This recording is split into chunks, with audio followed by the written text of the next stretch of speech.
Need to go quick. Got triple on the way in. Hey folks, good morning. Welcome to Sunday. Hope you're well. Here we are, London Heathrow. No issues at all. First thing we've got is a Dreamline. Looks like Air India. I'll come back to you in a minute. Because I think this is problematic. Okay.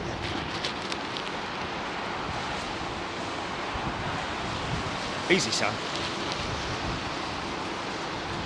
I've got me twin skin protective coat on the...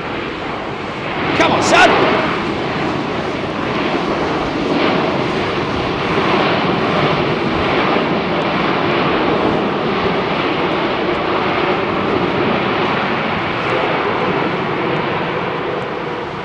Nice!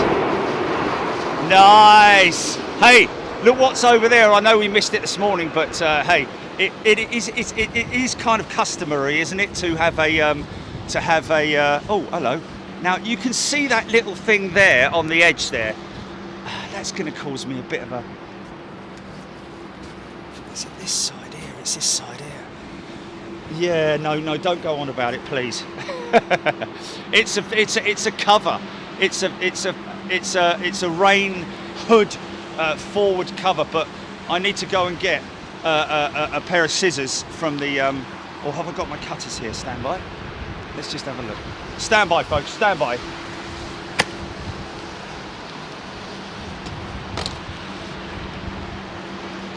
Let's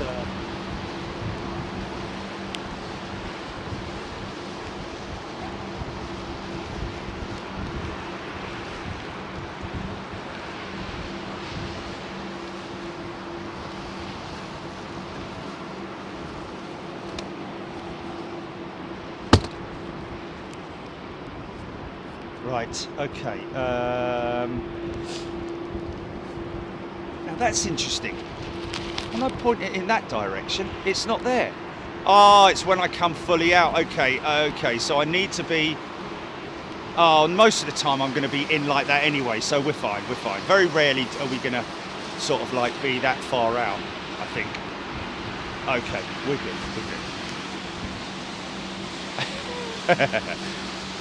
Can you see it? Anyway, whatever. Okay, so London Heathrow, folks. There are absolutely no issues in terms of delays or anything like that. There's no freezing rain. There's no very little, well, no de-icing that I can see going on at the moment. The only issue that we have got is potentially, yeah, those gate delays. But that's kind of like pretty standard procedure right now, isn't it?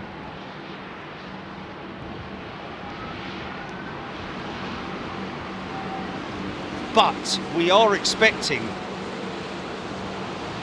winds to pick up, hopefully. It's very mild here at the moment, I've got to say. Audio good, Jilly. Everybody happy with the audio? Tell me what that American trip was pushing. So can I first start out by saying a big thank you to everybody. Let's grab this quick. Track that. There we go. Oh, Cathay 747 arriving 2:51. Who's saying that, GP? I'll come to your comments in a second, folks. Molly Moo. Thank you, Molly Moo.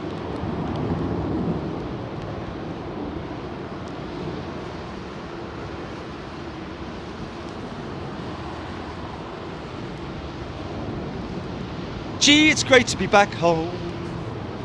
It is good to be back home, man. I've got to admit, every time I go away, there's a song there somewhere, isn't there?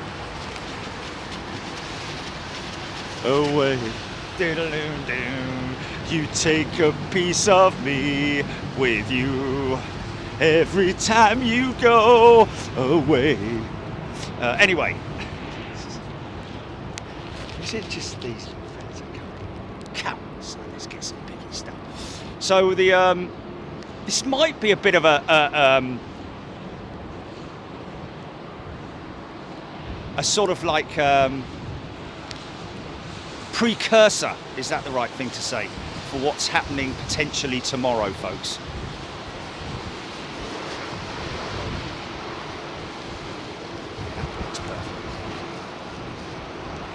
oh, de-ice, de-ice, de-ice, de-ice, de-ice.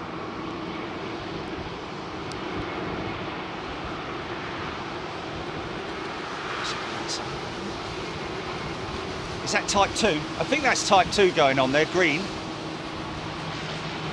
And what were the name of the Darth Vader and who? Was it Chili over the other side? The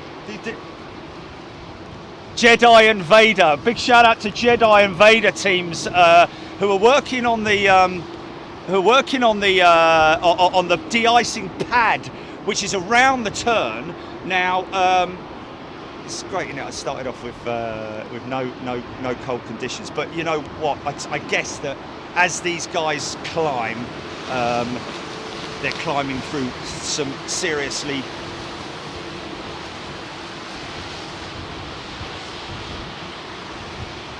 I mean, this is ice prevention more than anything else, folks, that we're seeing here. This Virgin Dreamliner pushing back, firing up as well. It's just...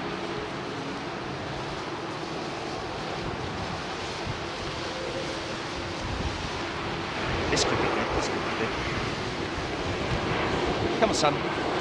Oh no, not a sausage.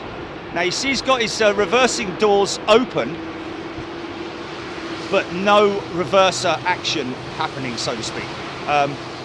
That's basically what is called idle reverse, where they will open the doors just in case they need them. That's the reason why they will still apply the reverser, well, open the reverser doors, but not apply any thrust, because the conditions are calm enough to be able to use the brakes. It's it all. Good day, everybody. Okay, let's just quickly come to some comments. Go to display and brightness. Auto length, never. No, really use that.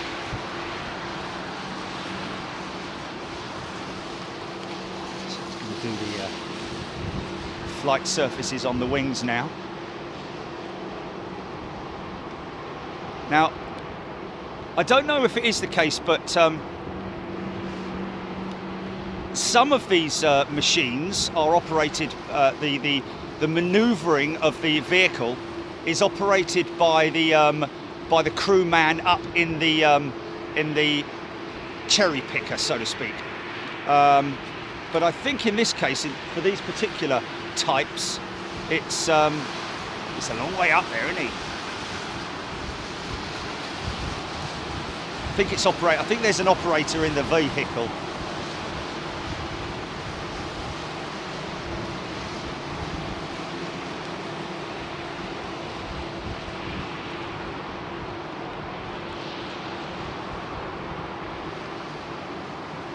Okay, all good, GP.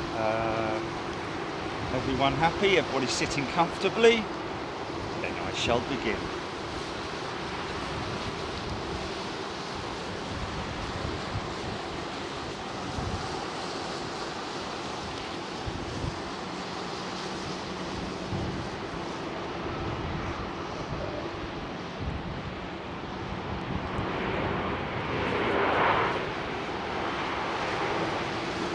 Another one.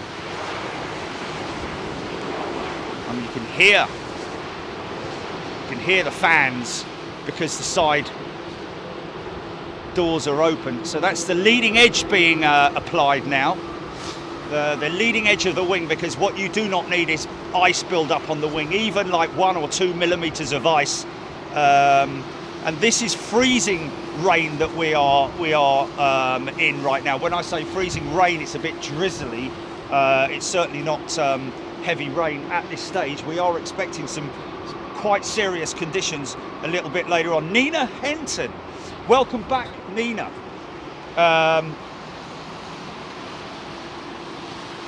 We are at the Hyatt Place Hotel, ladies and gentlemen, and I have to say, as I have said so many times before, and I will continue to say it, because there are no windows in this strip around Heathrow where you get the kind of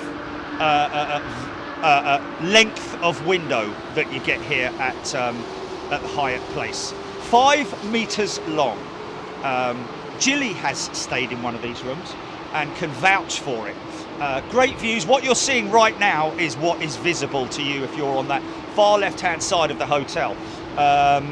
So very much worth looking into if you're planning a visit to London Heathrow, is to come here to the Hyatt Place. Got great room rates and an excellent restaurant, I have to say. Is he checking the post, son? Only kidding. Will W. And anybody know exactly what happened to the Cathay 350 that got stuck at Manchester last Thursday, caused cancellation of 2 flights taxiing behind it? Well, I'd imagine that that's either weather related or a technical issue, I'd imagine. Mirrors, good morning. Rockstar Paul 69, Jet 1XM47, now on radar, heading to Liège. Okay, so that's interesting. Let's just have a little look, see.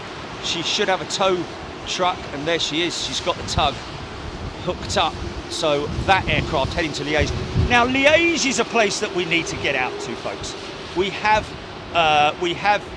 spoken with Liège, and Torsten Weffers, who's the new marketing director of Liège. I wanted to give him some time to settle in, because I thought it was only the right thing to do. Yeah, I've got it. Somebody just said Rockstar Paul 69 just told us. So lots of de-icing manoeuvres going on at the moment. Yeah, not cheap to de-ice these aircraft. We've discussed it on the show before. Somewhere in the region of £10,000 for a big jet like this, I think you'll find. Between £5,000 and £10,000, somewhere in that region. Harrison Fenton, good morning. Foxy B, Bits and Pieces UK. Robert Ashworth. My daughter Lauren is on a BA flight from Mumbai due to land at Heathrow at 5:30. Unfortunately, we won't be here for that, Robert. That's well beyond the darkness hour.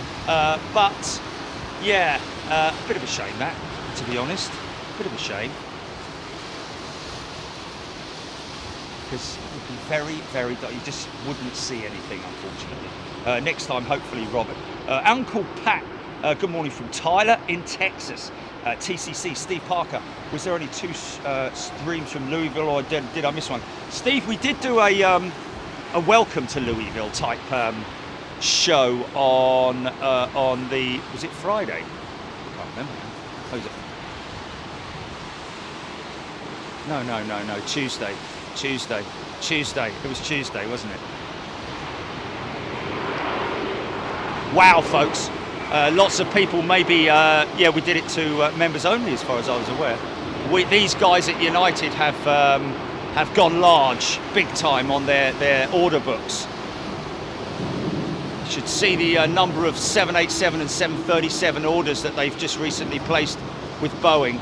And I think, personally, that that's possibly, it's worth billions, I think. So, yeah.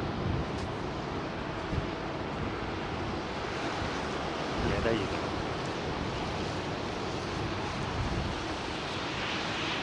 Martin Bayer, good morning, all from the comfort of my sofa. Andy Apps, Rab H, Philip Jones, Foxy B, Philip Jones saying Qatar 380 over channel. Thank you for that, Philip. Keep coming in with any information that you have from Flight Radar 24. If you're tracking something, let us know. I had Santa Claus outside my house yesterday doing a test flight. You'll have to look on the Twitter account to see that. Quite an exclusive shot, really.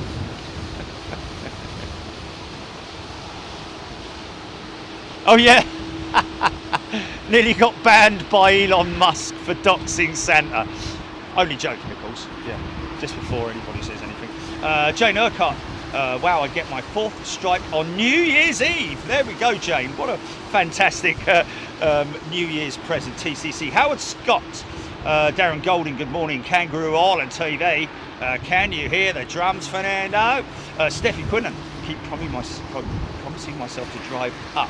Hillary Butterbeans. Good morning, Hillary. I don't know if that's your legitimate name, Hillary, but it's a lovely surname, isn't it? Miss Butterbeans. Calling Miss Butterbeans, please. Yes, that's me. I'm a lady.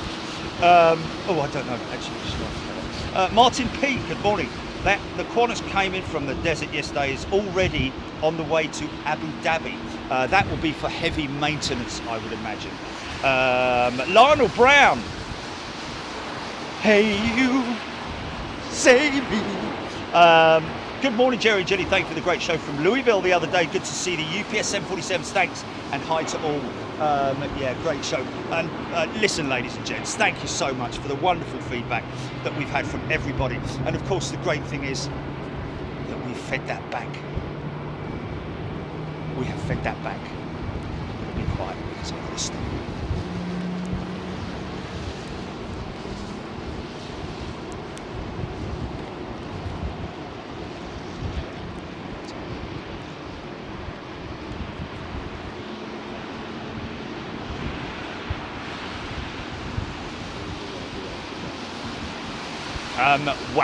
Wow, did we get the most awesome startup of a 747. In fact, it was an Atlas Air, I think it was Atlas Air, wasn't it? But it was an absolutely beautiful 747, old 747, unmarked, and she started up right by us.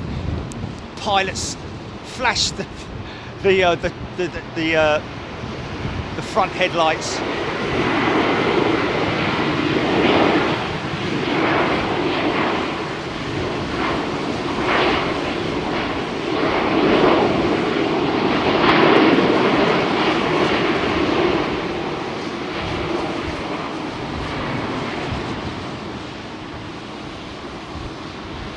And what an incredible vortex, whirlwind, wizard, whatever you want to call it, that we got coming from the number 4 engine on startup.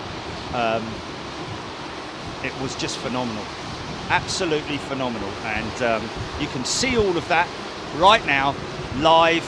Well, not live, but it is available on Big Jet TV's channel from Louisville. Paul Chapman wishes to thank a very kind person who donated myself a month's membership last week on the Louisville preview show. Have not been able to comment until now, Paul Chapman. That's fantastic. A very warm welcome to you, and thank you for coming in. Of course, we did have quite a lot of gifted memberships during the Louisville show. So thank you to all of those who gifted, and a very warm welcome to those who were gifted. Stephen Quinlan, Nick Gray, TCC, Ray Rowson, good morning from Mildenhall. Interesting, I was watching a film yesterday, and it was The Eagle Has Landed, is it?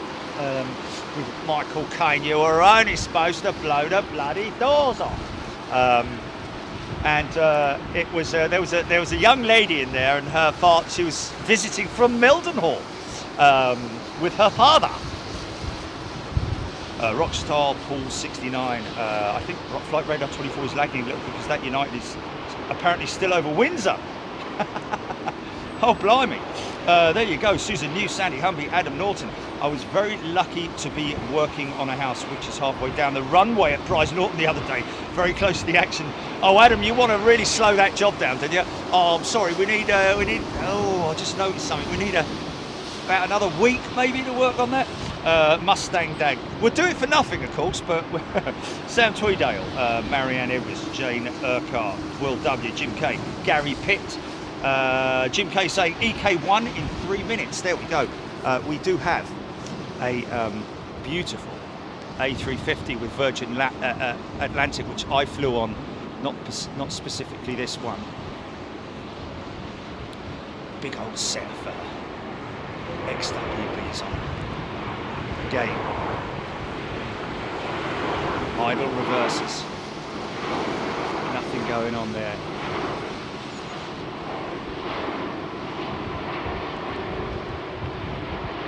Very calm, relaxed approach and landing. A bit of spray coming off those beautiful sail wheels. Big chunky Bigfoot undercarriage like the 777. a lot of difference between the 777 undercarriage and the Airbus undercarriage, the 350 undercarriage. The rake on them, they're much further.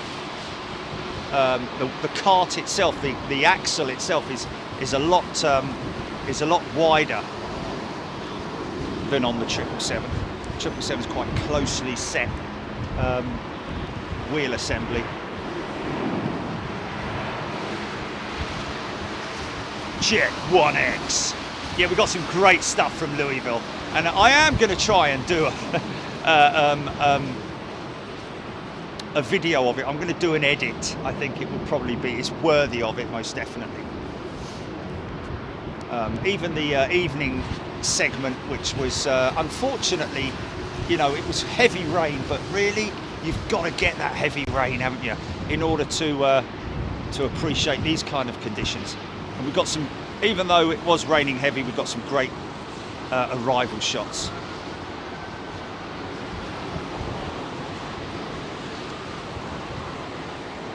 Let's put that right down on the markers.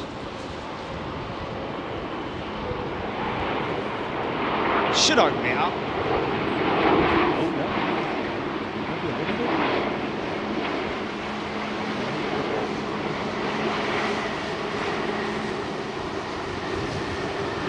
Goes to show the power of those brakes, because he's carrying a lot of weight there,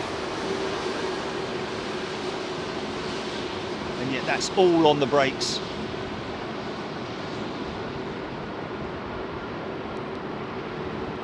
Just going to come, we will have more 380s later on. I just want to get this beautiful 747. She looks like a natural 400 freighter. Now these guys, I'm sure that this aircraft was perhaps at Stansted at some point. Was it Jet X? Which was the one, the private operator, Gilly, that we did a piece with the Ukrainian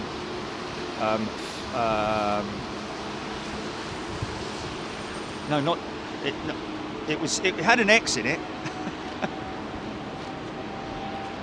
Air 1X, that was it. That's what I'm saying. Is Jet 1X possibly linked in some way to Air 1X, is what I'm saying. Sorry folks, I'm just making an adjustment here.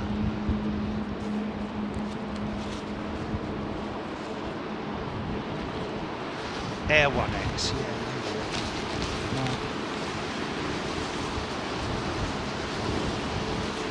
So hope you're all ready for Christmas. Is Christmas next week? Is Christmas next week? It is next week, okay. We will be doing a show on Christmas Day, folks. VS10 A350 landing now from JFK, Nick Gray. Thank you, Nick. Missed that, obviously. Well, no, I didn't. I got it, but I missed your comment. Say it again.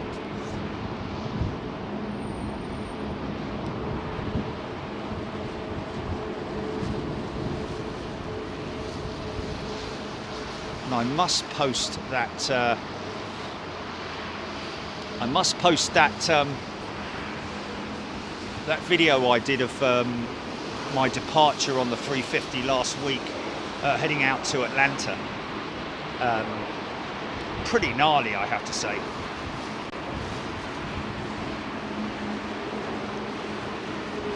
Break through the clouds where you through this smoggy conditions like what we got here, very foggy and dank and drizzly, and then to break out into that beautiful blue sky, but also when you cloud surf, you literally cloud surf for about 3 seconds or something like that. What's that, GP? Air X, right, okay. Jeff Watts, my gift membership was from Louisville Worldport, thank you. Very warm welcome to you.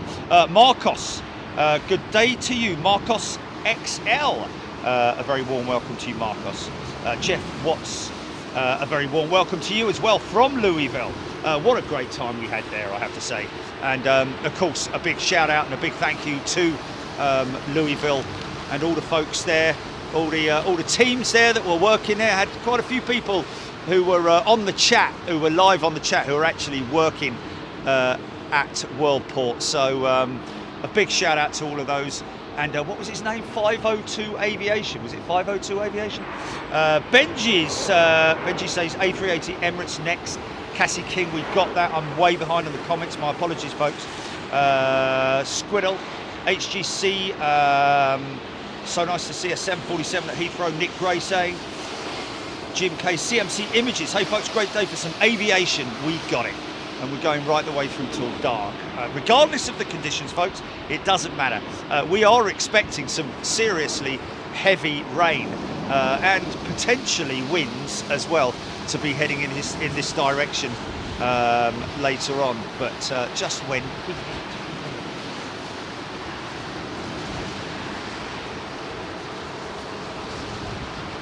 Diane 78, nice bank shot. Philip Thorley, good morning from a wet Portsmouth. 17th Mustang.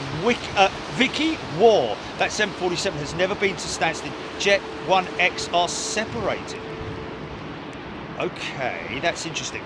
We definitely did see. I did see a Jet 1X 747 in the hangar. They just didn't want us to film it. That's why you didn't see it. I saw it.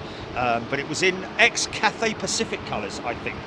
So there may be, I think there's more than one. I seem to recall Jet 1X making posts about their 747 fleet. So yes, a big shout out to Marcos. Lord Thomas McRae. Joe, do you have the flight code for Santa so we can all track him? It'll come up on flight radar on Christmas Eve, won't it?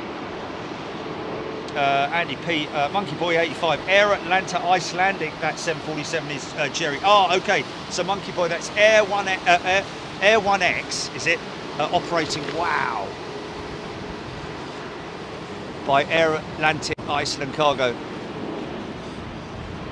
There's also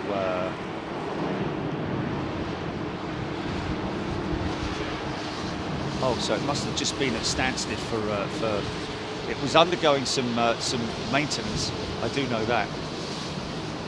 But you know, Jet 1X, they separated like was said just then. But they, I think the owners, there was a bit of a conflict between the operator and the owners, something like that caused them to split, and they were taken over by Americans. The Americans bought them out. Forbes Watson, good day to you, my friend. He's a new member. He's a returning member. My apologies. Jeffrey Phillips, giving a shout out to all new members. Paul H. Russell Sprout, good day to you. Captain John, Captain Ron even, watching on a 55-inch TV for a change. Wow. Martin Bayer, what time are you streaming on the 25th of December? How busy is it? Well, we normally have quite a busy day on Christmas Day, don't we? So, you know, we're not only doing it for you folks, but we're also doing it for our friends who are flying these amazing flying machines, as well as the crews as well. But as importantly, folks, and it must always be, you know, you must always factor this in when you think of the people that work on the ground. These folks here are, you know, you've got no choice. If it's hammering with rain, you're out there on the ramp in the freezing cold, in the boiling hot conditions, whatever it might be.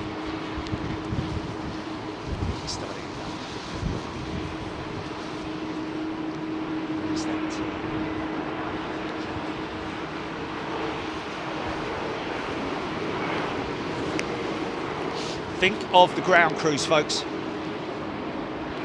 Interestingly enough, when I flew back, and I filmed it, we flew back early morning, around about 6 o'clock in the morning, on my flight from Atlanta with Virgin Atlantic on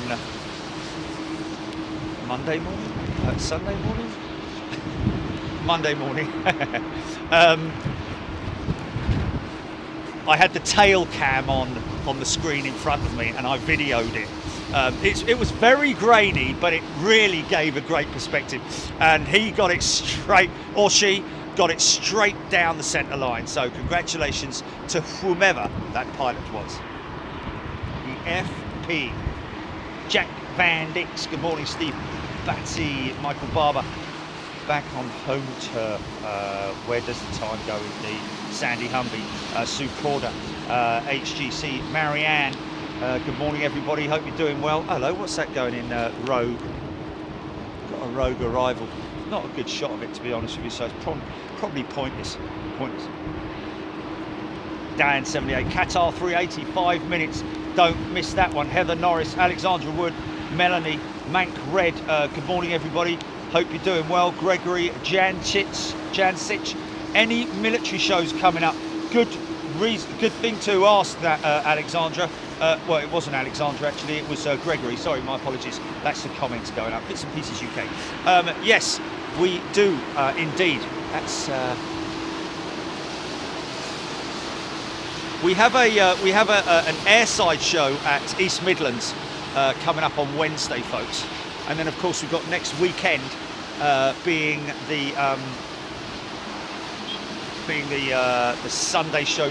Well, it won't be. It'll be Christmas Day, won't it? So it'll be Monday. So show on Sunday, or what's the deal there?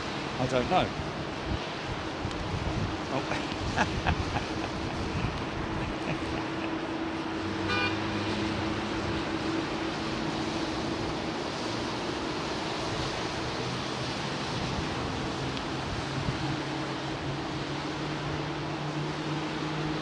Oh, next Sunday is Christmas Day. Great. Okay, well, that's even better, isn't it? So there we go. There's your answer. Rolls-Royce engineer. Do you mean the airport code?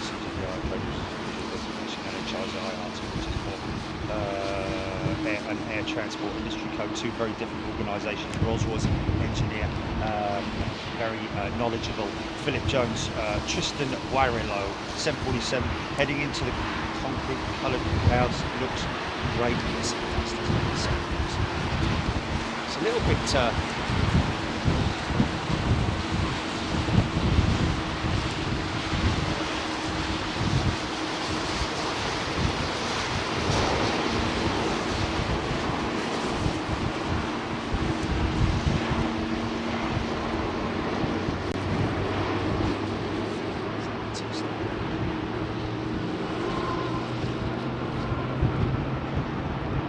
Daniel Griffiths.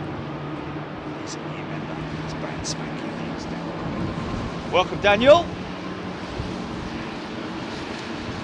BJC. Hope you're feeling well, BJC. Fitting well for Christmas. Carol Cupcake. Good day to you.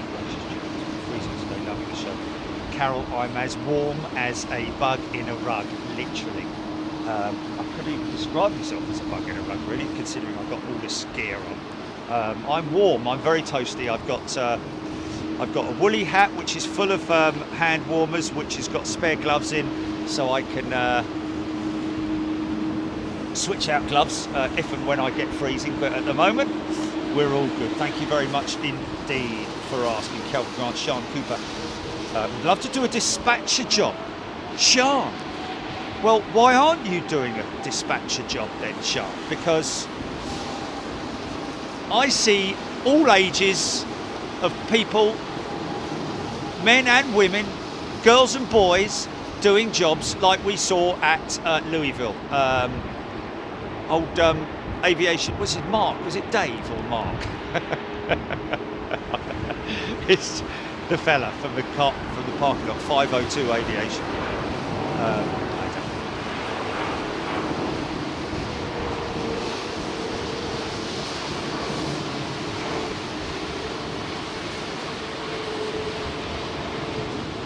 But this young girl skidded up beside 502 Aviation. She was in a little tug as well. These are the guys that were towing the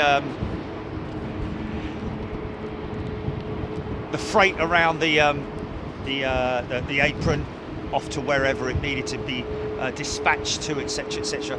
But yeah, honestly, get yourself on the books if you need to, because what a fantastic job that would be. Now, if I was gonna work at an airport, I think that's the job that I would like to be.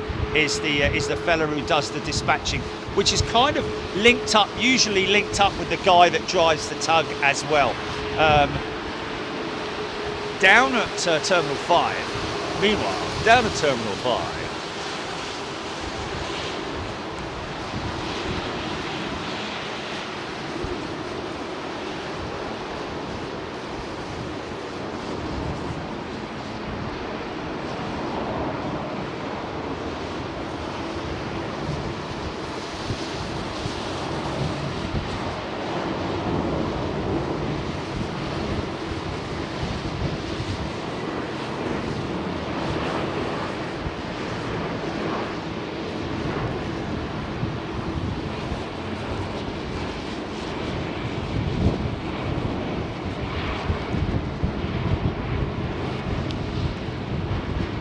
Carol Smith, happy Christmas everyone. Looking forward to see some great shows in 23, hoping for more of the Jerry and Jilly double act runs and rides.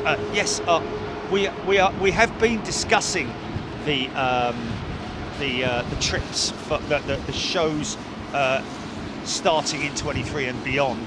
We've in fact, to be honest with you, on those shows we've even still got 22 because we've got one next week at East Midlands Airport, running from 6 till oh, that's nice. Don't see that very often.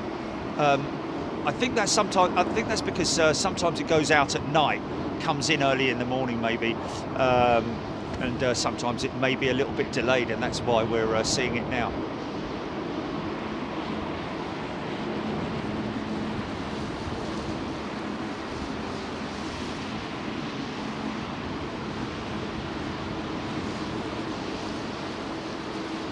Some of these liveries look nicer with a bit of contrast.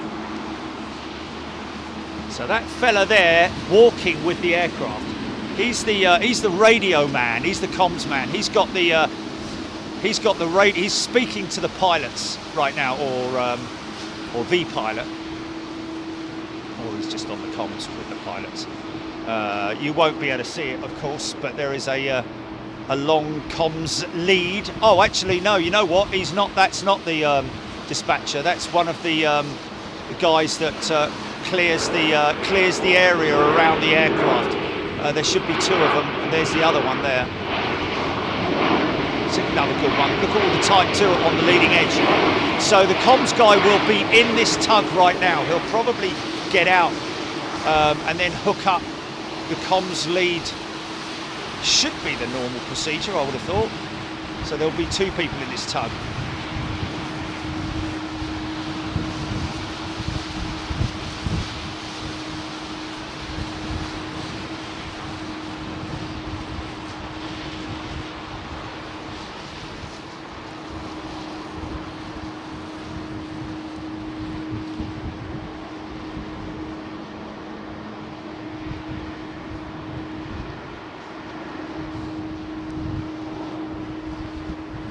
Oh wow.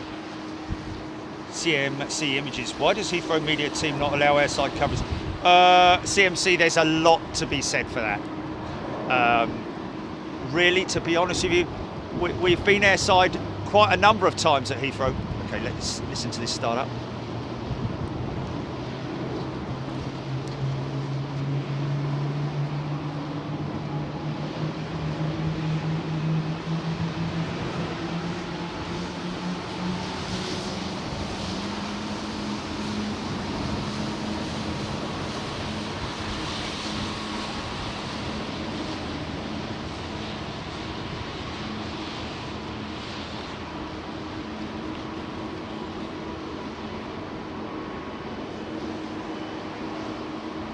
Okay, now stand by. I think that wing walker may be. Now he's got that's a chop that he's got, a wheel chop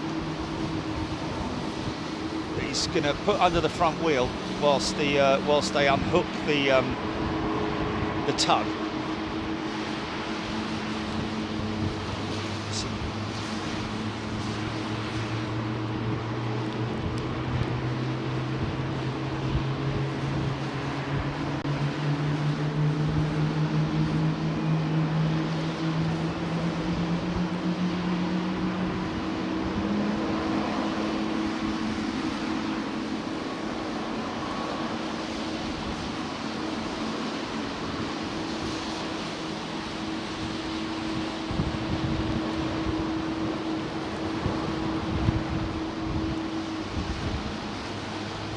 So now that tug should drive away.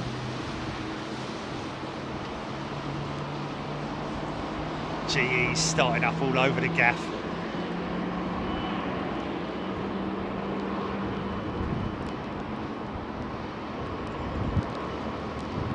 Loves a 777 style.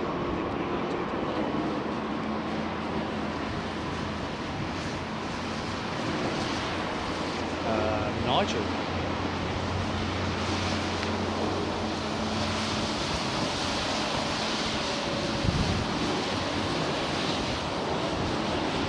Nigel, I don't think the flaps and slats are, so there's your man with the,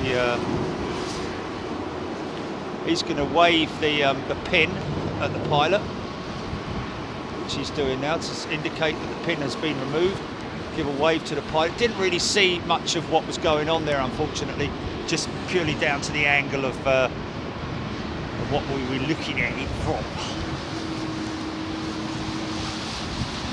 Dave Carrington, more than likely there will be a Christmas Eve, a New Year's Eve show, I would imagine. I find myself generally wanting to celebrate it with all my friends, you guys.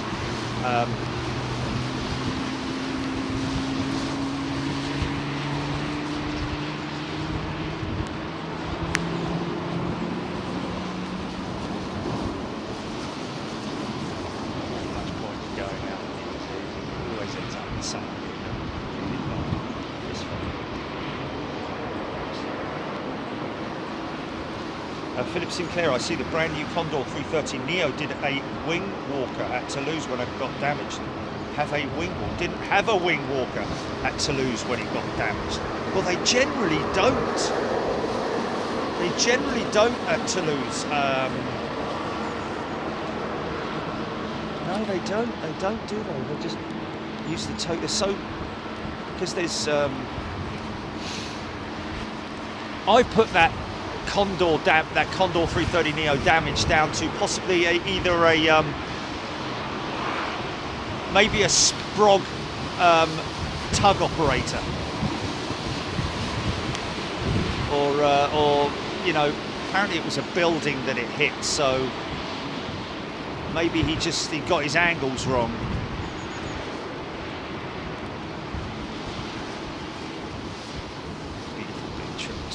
And then you can see him riding past you, man. If you're in the tug, look at that. Look right and look at what you got coming up past you.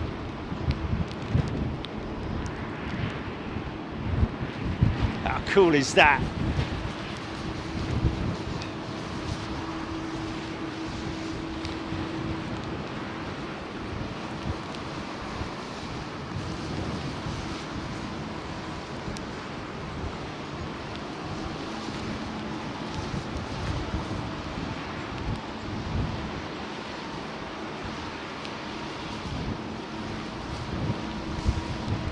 Gerald Mark Jenking, even with them spinning, it should. Well, to be honest with you, Gerald, it's actually more a case of when the engines are at that speed, there's very little risk. Obviously, you don't want to be standing right next to the engine intake. Of course, you don't. It kind of makes perfect sense, but.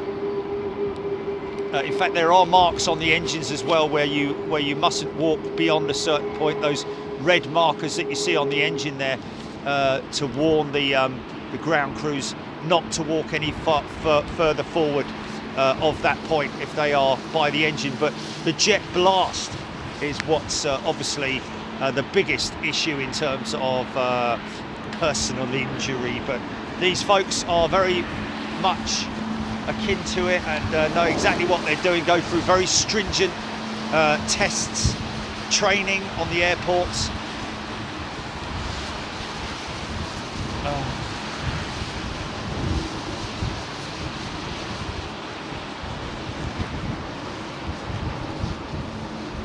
Jerry, do you prefer flying 777 or 787? Ooh, you know what? It depends on. Well, I'd rather do one day and one the other, and another one the other. 777 on the way out, and 787 on the way back, because I I love them both. Obviously, the amazing thing when you look out on that 787 wing is the pure beauty of it in terms of its shape when it's flexed up. Some, I think, in the region of around about 11 feet. Is it 7 feet or 11 feet? I can never remember. It's either 11 feet or 7 feet for the winglet on the 767-300, or it's the other way around, 7 feet or 11 feet. But the wing flex on the 787 is something to behold, especially if you're sitting over the wing and watching it during the takeoff run. You can actually see it building up flex as it is there. So that's a remarkable thing to see. Also on the 787, you do feel, I have to be honest with you, a little bit more, refreshed, should I say, when you reach your destination, especially, flying it long haul, because they can pressurise the cabin somewhere in the region of 6,000 feet, as opposed to higher pressure ratings. I think it's on the normal aircraft, I say the normal aircraft, the alloy-bodied aircraft like the 777. But flying on the 777, there's nothing like it. Especially if you're on the 300 with the big GE 90s, the 115Bs, and if you're anywhere near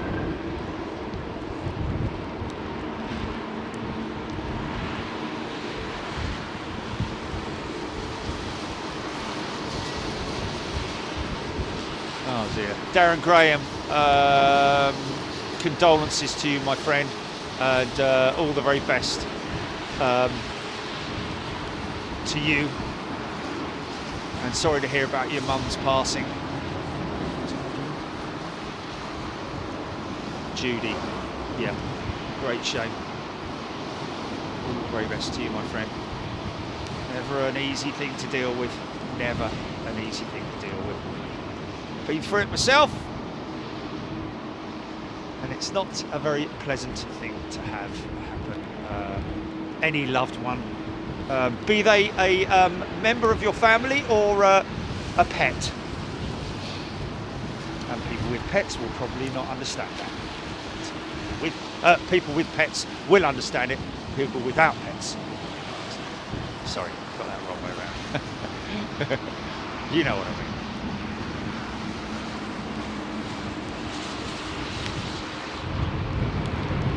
Okay, what's this guy going to do?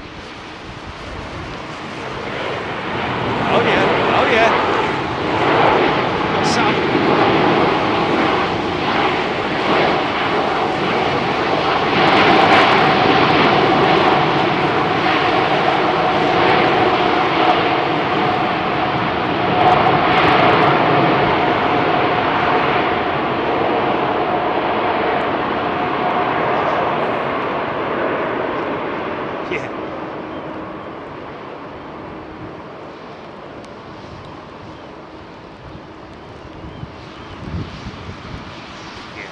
Setting off a few car alarms there. Qatar big wing.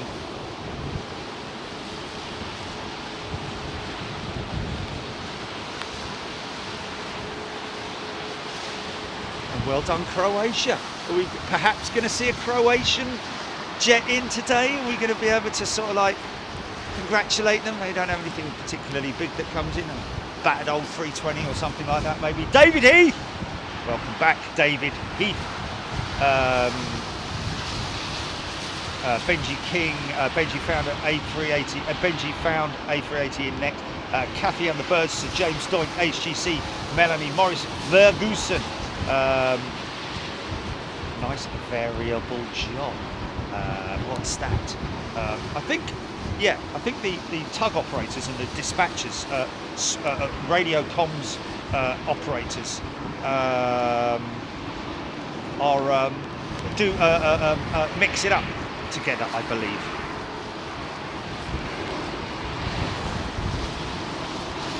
This time I can switch the gloves out. Just do that over to there.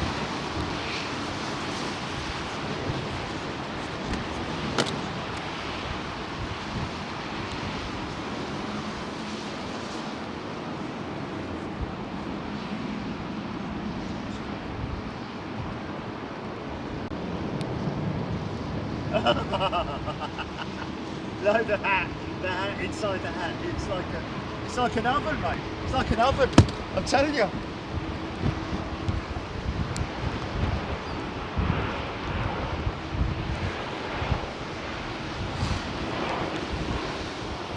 Stuart Watson, today you will see all the liveries as dogs do in scales of grey.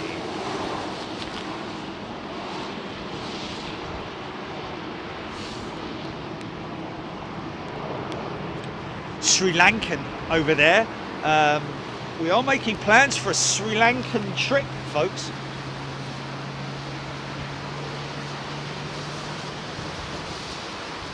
Give you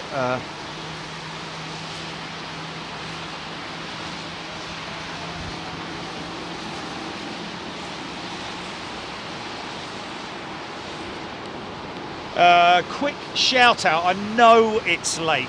I know I'm a little bit late in it. I'm a day late, but oh, just quickly.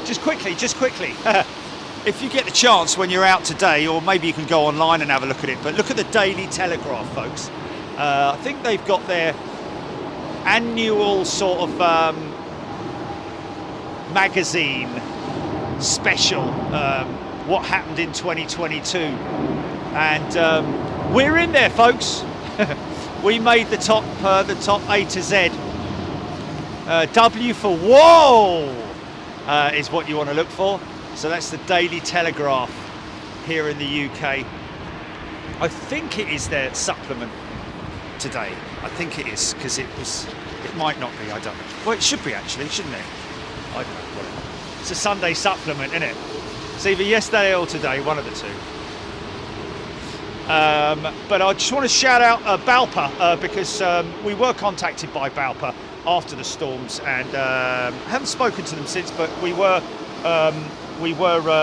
very well respected by them. Whoa, whoa, whoa, whoa, whoa.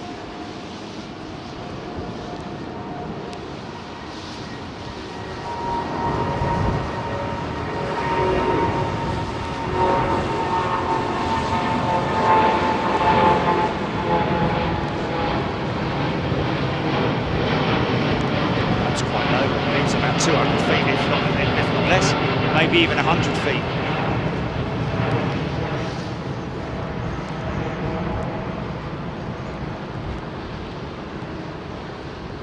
Neo wasn't off the runway.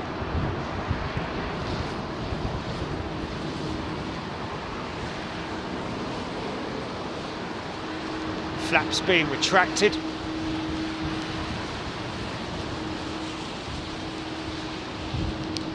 Now she'll go into a circuit. I was in the Daily Telegraph magazine yesterday, folks. Get down the newsagent, see if he's got any cheap ones that he's throwing out. Or it's online or whatever. But anyway, thank you to them. But a big shout out to Balpa. They put a tweet out yesterday. The birth of flight. On December the 17th, 1903, ladies and gentlemen, 1903, the Wright brothers took to the sky for the first time. Balpa salutes the incredible aviation pioneers that made history and paved the way for the successful aviation industry we have today. We pilots are proud to build on their legacy. That's coming from the British Airline pilots, British Airline Pilots Association, RCL.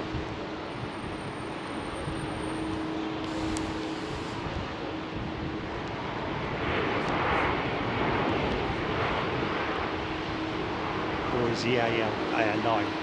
Oh, it's AL is Airline, right? A British Airline Pilots Association, yeah. I did get to go around, yeah. Came from Cardiff. No. There was an aircraft on the runway, mate. It was a 320. It was his fault. Oi! It's the one at the traffic lights again, where, you know, they're looking on their phone and you're like, get a move on, mate. The light's been green for 5 minutes. Oh, right, sorry about that. He goes off and then the lights turn red. And off he goes in his merry way. And you're seething. you're saying, "You ruddy person, you." Wilson, gather the men, will you? Very well, sir. Would you mind awfully if you could possibly come in and all stand here, please? Thank you. Wilson!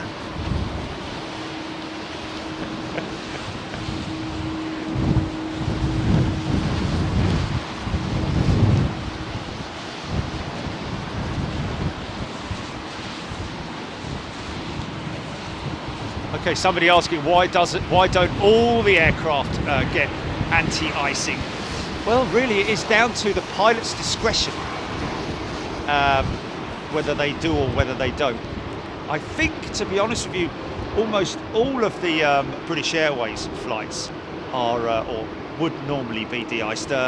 Once again, a big shout out to Vader and Jedi de-icing pads. The de-icing pad that's over the other side of the airfield. Well, I say the other side of the other side of these buildings, around about there. There is a de-icing pad or an anti-icing pad, because let's face it, folks. Unless it's an aircraft that's been sitting at gate overnight, which would probably maybe have a little bit of frost on it.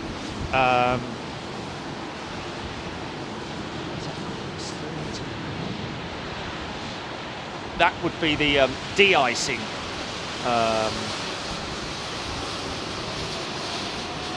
procedure.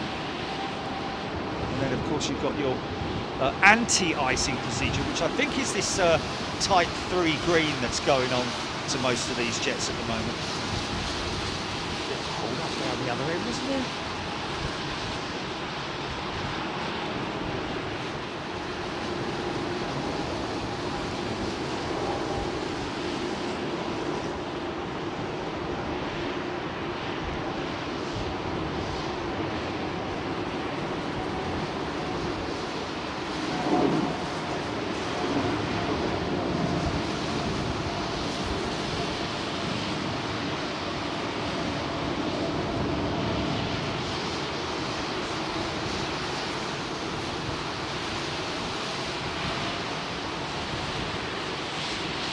Cool, I'll tell you what, flew out on one of those 717s from Atlanta to Louisville. Blimey O'Reilly. Don't expect to have a conversation with anyone on one of those planes. What was that you're saying? Sitting right next to you. I said, it's a nice evening, isn't it? Oh yeah, lovely. What are you having for dinner? Oh, maybe some chicken or something? The woman, the lady trying to serve the drinks. Would you like anything to drink? Yes. Can I have a water, please? Pardon? One of those. It's that loud on those planes, man. I'm telling you. Anyway, whatever. Can I just say, folks, also a big shout out to all those lovely people who've sent in sticker requests. Your stickers are on their way, but there will be some delay due to obviously the postal issues, and also, as there would always be during the Christmas period, a slight delay in deliveries. But also, what I must say, folks, please do not send parcels. Please do not send gifts. Do not send things like that. It really is. It's because our PO box is only a little box, and the poor fella has to put stuff in the back, and it clutters up his work area. So please, if you're thinking of buying us something or doing something, then do it for charity. Go out and spend or give that money that you're thinking about spending. Go and give that money to charity. And look after some animals or people or food banks or whatever it might be. That would obviously be far more appreciated than us getting presents and stuff like that through the box. So I'm going to donate all of that to charity, all of those gifts, and thank you so much again for your thoughts. But really, what really means a lot to us, more so to be honest with you, are the little notes that we might get, even if it's something on a post-it note from you guys when you're sending through something in the post to the PO box to request a sticker. And if you want to do that, you can just go to the app and scroll down to free sticker. This guy's holding up that thing for a long time, isn't he? First officer's just not looking, is he?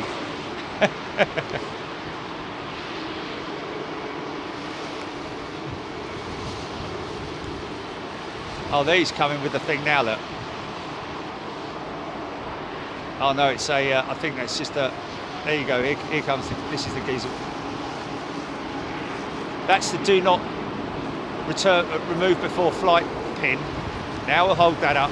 Oh, sorry.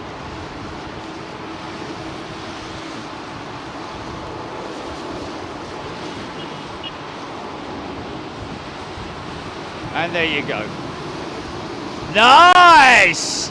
Like that! It's just roasted her eyes though. It's a shame she won't be able to see for the rest of her life, but you know, nice flash, thanks. So yes folks, please try not to send us things through the post, even though it's a lovely gesture, a wonderful thing to do, but we would much rather that you went and spent that money on a charity of some sort, or donations to food banks, etc, etc. There's a lot of that stuff going on at the moment.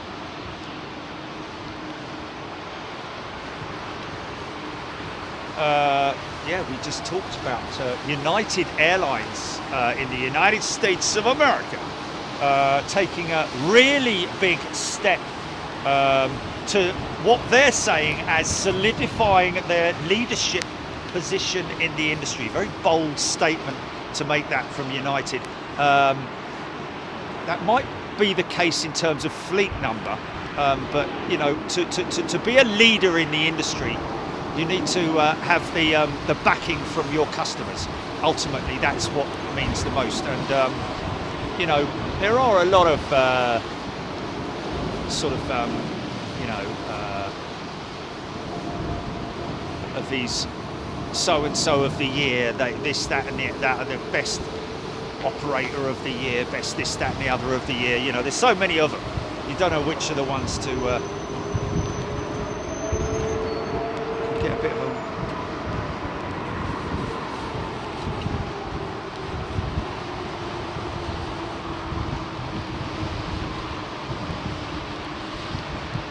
And again, thank you very, very much to anybody who has sent stuff through.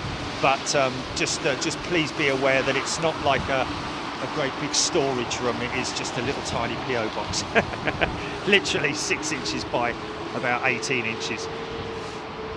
6 by 6 by 18, I think it is, something like that.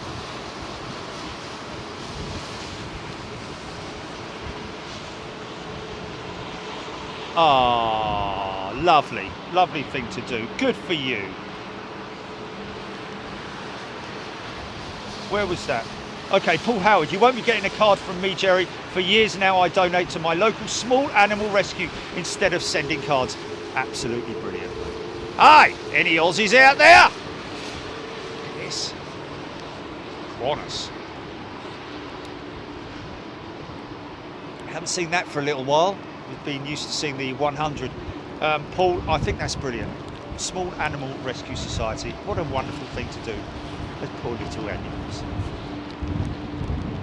I think all the wildlife from the local area around my, for at least a mile around me, know that my garden's a serious place to get food.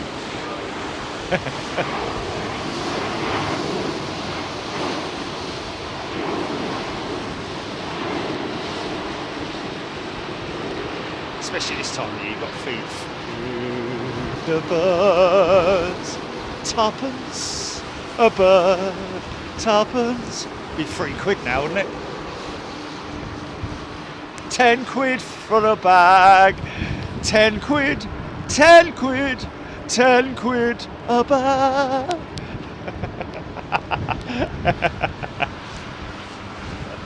Liverpool 67, afternoon, better late than never. B&Q was calling, Liverpool 67. Well, I had to make a trip to Halfords this morning early to go and get some toweling. Not toweling, hi-de-ho! It was, oh, it's Mr. Hankey, sorry. Yeah. Yeah. Yes, had to go and get some wiping towel. Engineers, mechanics toweling, I think they call it. God, United 777 by the sound. Yeah, the blue stuff. 200. Growling away, man. I think they're Pratt & Whitney PW4000s on that United.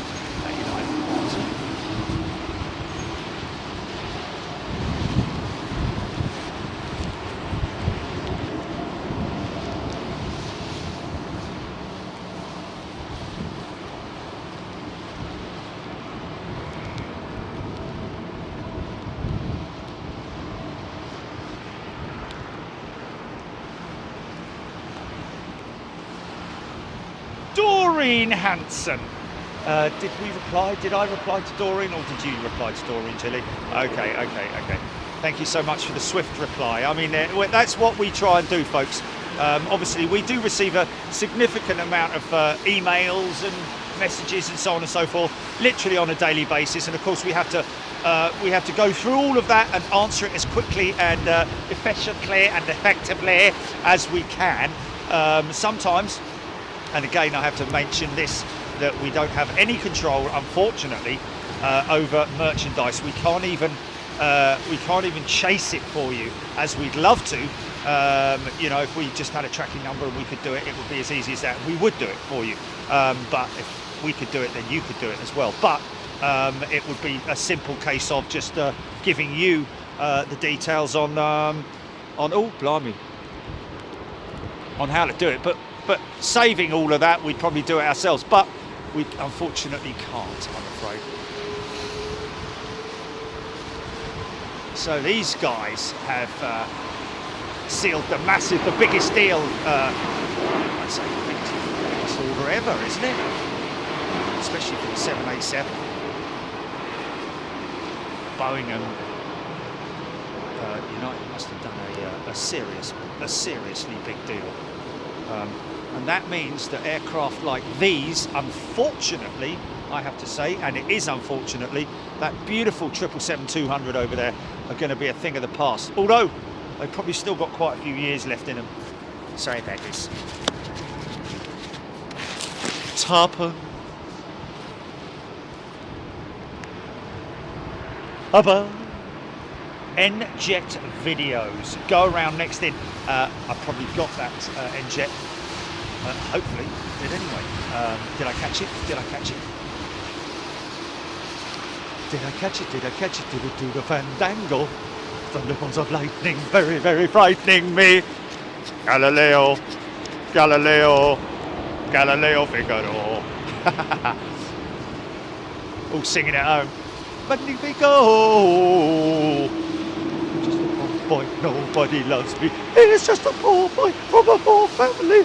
Save him his life from his warm sausages. Ich will nach. Jonathan Pyle, afternoon everyone. Tyler, how do you request the free stickers? I didn't catch how to do it. If anybody would be able to help me with that. Tyler, I'll tell you myself, my friend. It's quite simple. Download the app, Tyler. Oh, look, this is a Virgin Atlantic A339. Is this our jet that we flew on?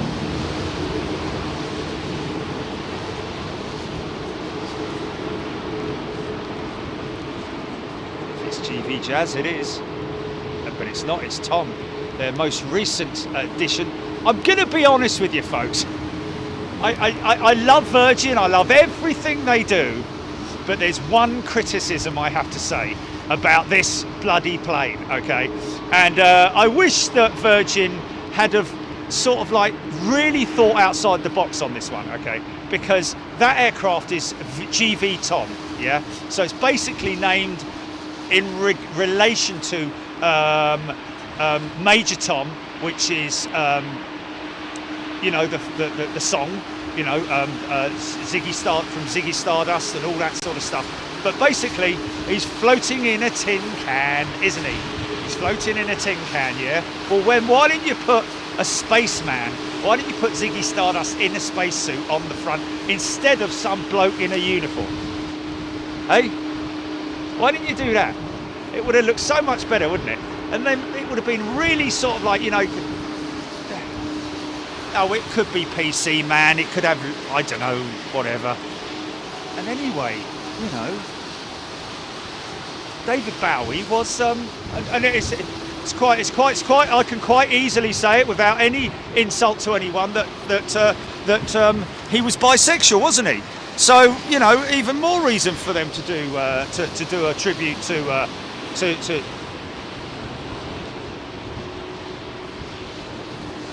No, just a bloke in a space outfit. It doesn't have to be Ziggy Stardust. I'm saying, Julie, it could be just, you know, Major Tom, isn't it? I'll get the code. Space Oddity, yeah, but that is Major Tom. That's from that's the whole thing, isn't it?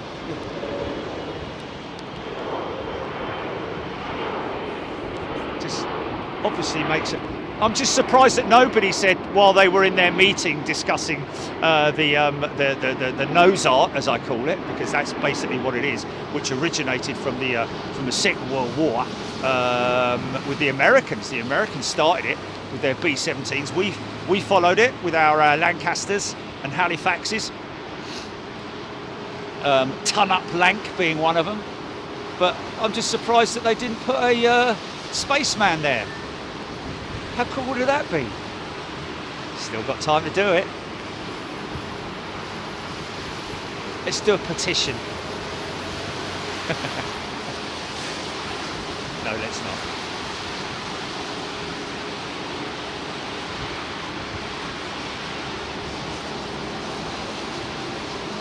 not. Brian Potter. Is it ATC or the pilot that orders a go around, Jerry? Brian Potter. To be honest with you, it's what's visual. The ATC will see and monitor what's happening at that particular time, but the pilot will initiate the go around because he's got the visual on and the idea of distance more so than the ATC has up there in the tower.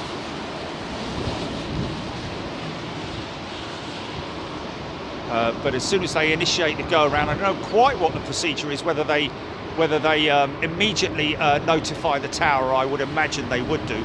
They would initiate the go around. Okay, go around. Then they would execute the go around. But during that procedure, one of the pilots, the NFP, the non-flying pilot, I believe, would possibly then inform the tower we're going around, and then the tower will say climb and maintain 3,000 feet. Join the circuit, blah blah blah. You set on, and off you go.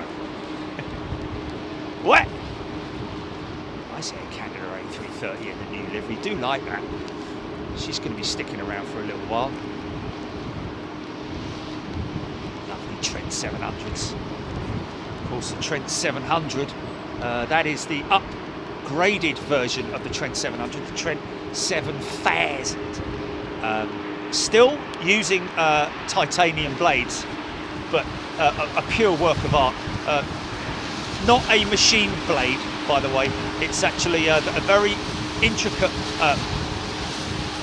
system of manufacturing the blades on those aircraft.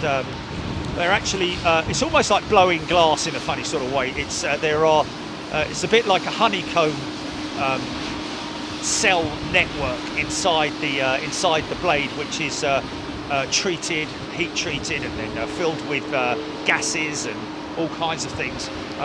Really intricate design to keep the weight down. Obviously, you wouldn't want a full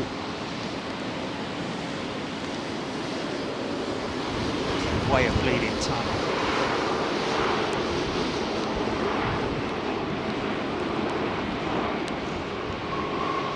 All on the brakes.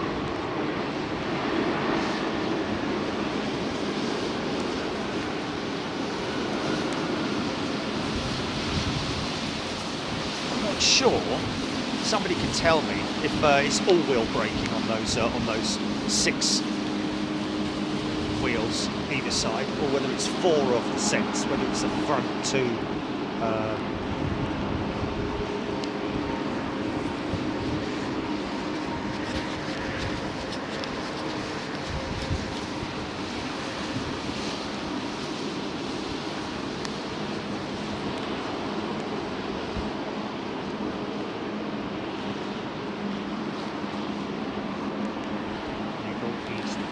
Clive Clark. Oh, Melanie, we've donated kitten food to our local hedgehog rescue. Oh, bless. Is that a Dash 8 Q400, David Heath asking? Where? There on the stairs. Where's a Q400? Middle East Airlines A330. Nice to see ya. Oh, David Heath, that's a GE90 powered one, that United. Thank you. The one that went out, I think that was.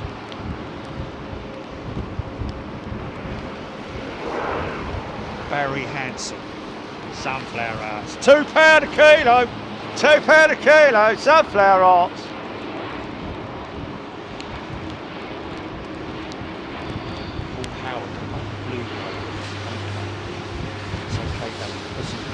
SHB Motorsport Productions. It's a 10 voice to London. It is, I tell you. Oh, that was a Q400. Sorry, somebody just mentioned it was that a Q400. Yes, one just went up. Did I miss it?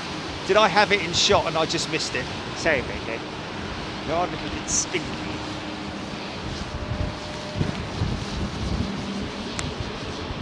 Diane 78, Will W. Would be great to spend Christmas on Christmas Island flying Aussie Virgin. Okay, Will W. John Grinham. Janine Kelly. Oh, isn't that nice? Janine Kelly, lovely thing to do. Helen Clapp, that's absolutely fine. Helen, thank you very much indeed.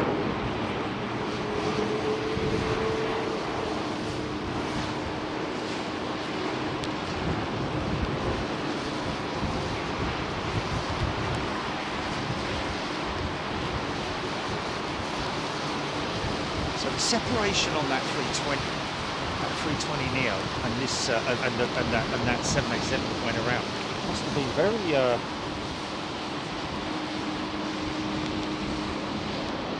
must have been a very short separation.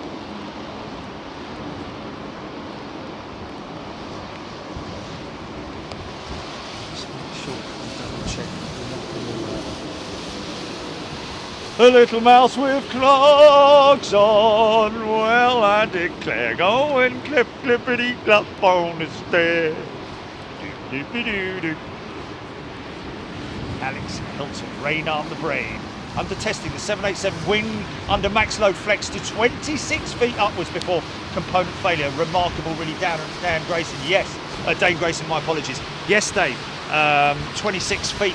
But that is not what the flex is of it under normal load.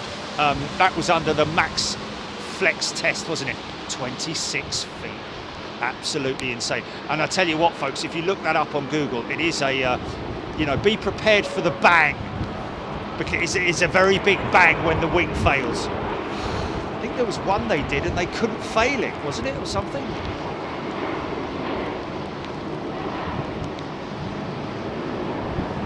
Carbon is just an incredible material, and of course they do have other additives within that carbon to strengthen it as well. Very much like the composite that they use in Formula One. It's kind of standard type across the board, but there is a lot of additives that go into these carbon wing, carbon machining.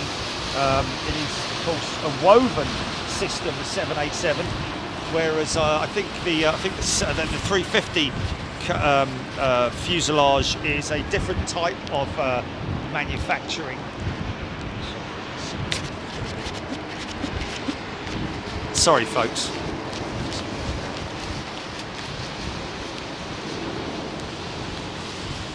In old Amsterdam.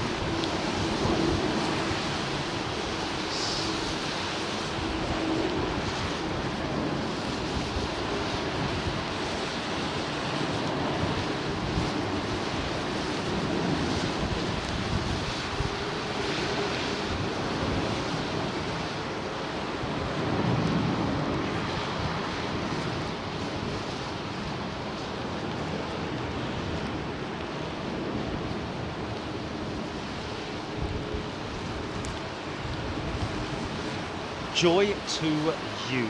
Hello, this is Finnair, right.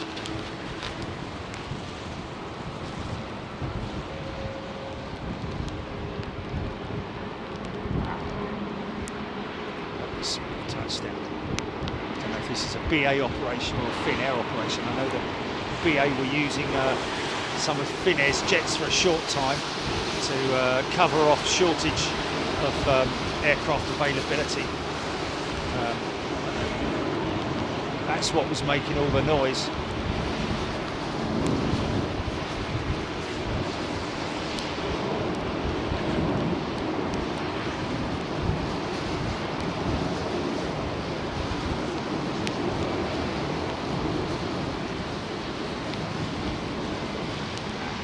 It is miserable here, folks. We've got a show, and we'll always make a show. We'll always be here for you, come rain or shine, or high water. Kathy Collis, good day to you. Heidi Heffington, Foxy B, John Singleton, Tony Rivers, Jerry Solby, Holly, good day to you. Don't forget, folks, we will be up at East Midlands on this coming Wednesday evening. 6 p.m. till midnight. So running, keep going.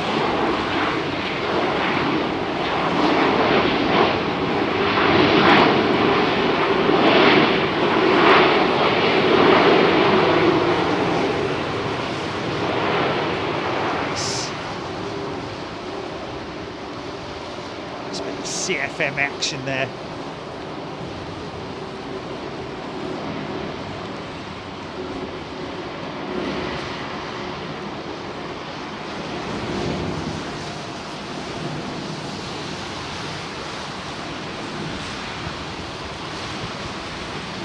Beyond the point of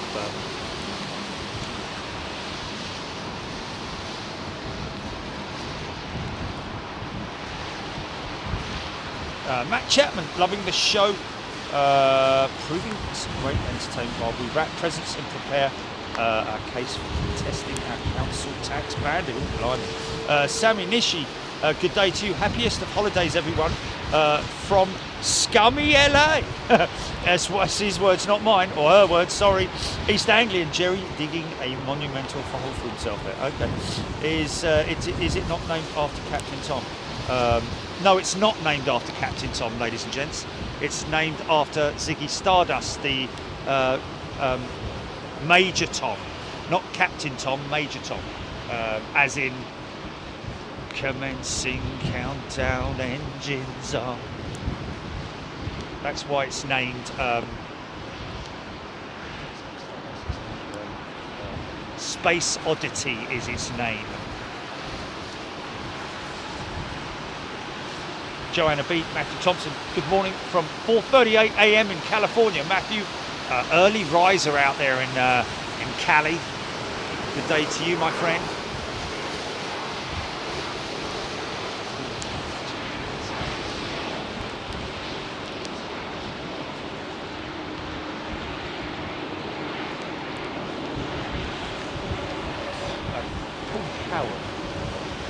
Jim K, Foxy B, Janine Kelly, David E. That's the plane I left London on last time. Rachel Heath. Chris Rowe, staying at Hyatt Place runway view room before my flight to Orlando on Sunday the 5th of March. Hope you do a stream that day. Wow, there we go. Well, let us know, Chris, earlier towards the time. We obviously can't keep track of everything. You'll have to let us know nearer the time.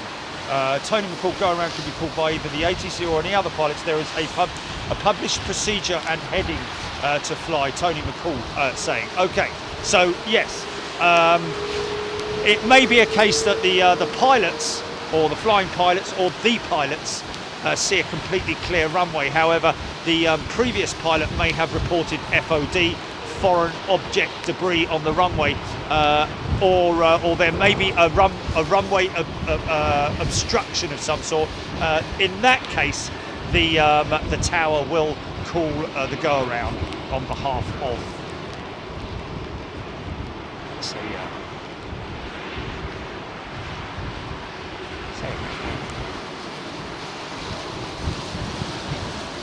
should be JetBlue 321 Neo all the way to New York.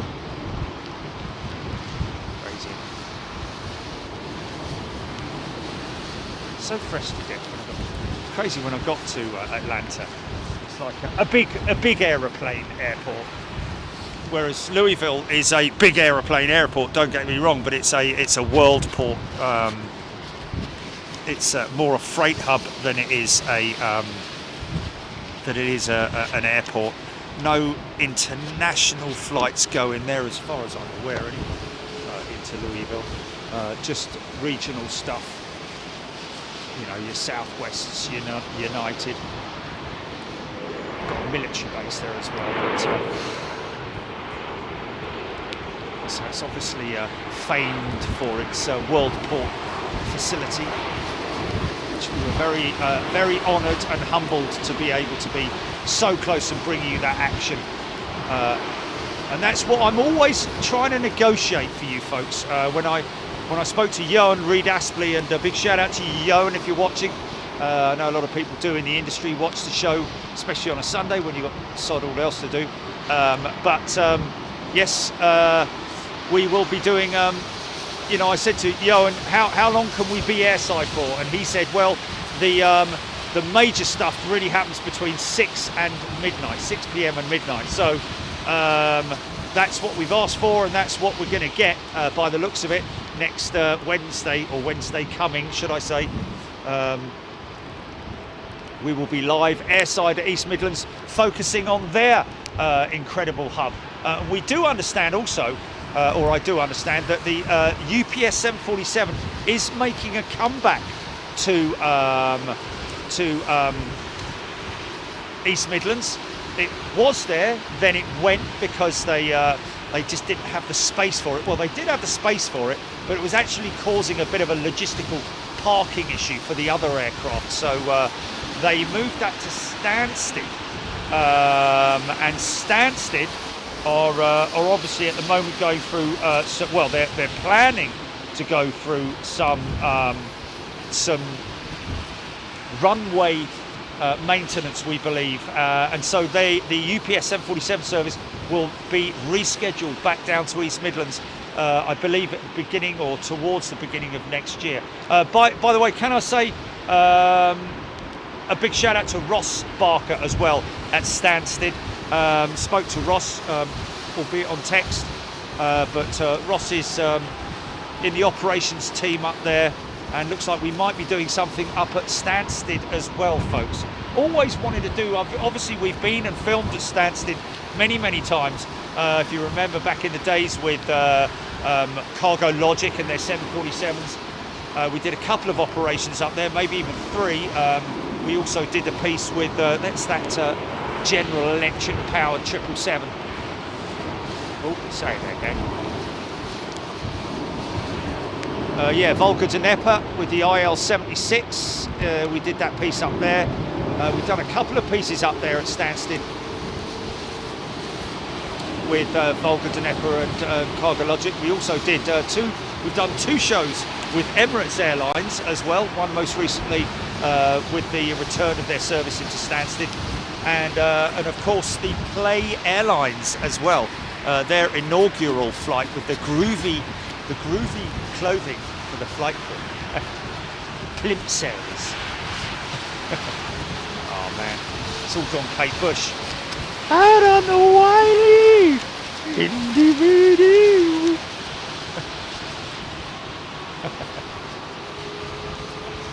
Heathcliff, it's me, I've come home.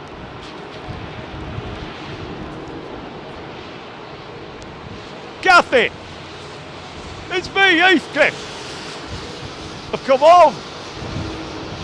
Ah, heck, you haven't all. Okay, let's see that.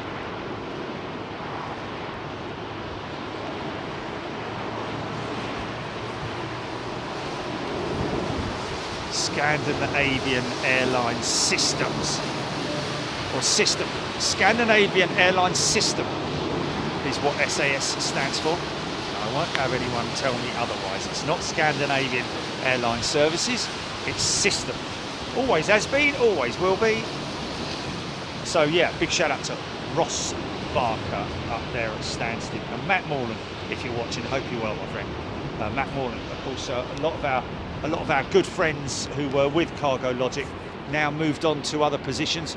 Very easy to pick up a job in that part of the industry, especially when the cargo market is in such demand as it is. I think this is a Rolls-Royce Trent powered 777.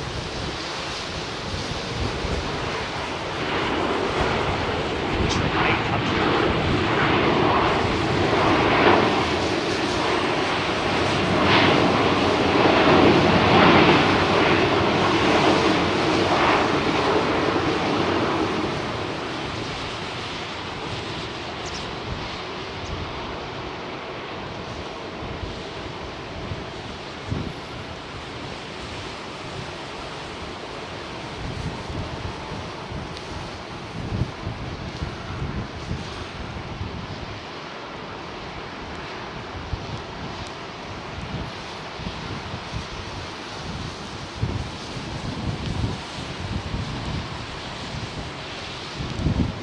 Susan New talking about the rain that's on the cards. Indeed it is. J-Mank. Well, oh, I see what you mean. Yeah, that's J. Sorry. It's rather large, isn't it? I like it when airlines proudly emblazon their name along the side of the aircraft.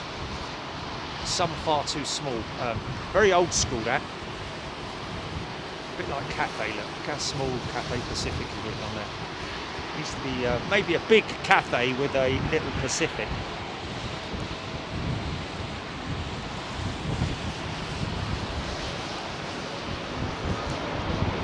I love it when people make mistakes. They can't be very specific about that. You're not being very Pacific, are you? Hey?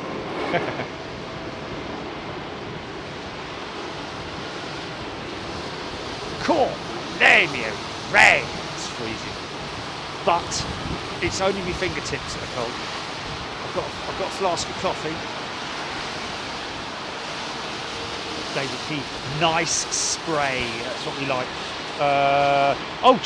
Jeffrey Butler. Hi Jerry. Worked at Wisley in the 60s. Wow. VC-10 test rig was there. Tried to break the wing, broke the rig instead. Wow. How cool. Oh, Jeffrey, mate. And I have stood in the footprint of those hangars that are on that apron area that's still there. You can go walking around. I think it was it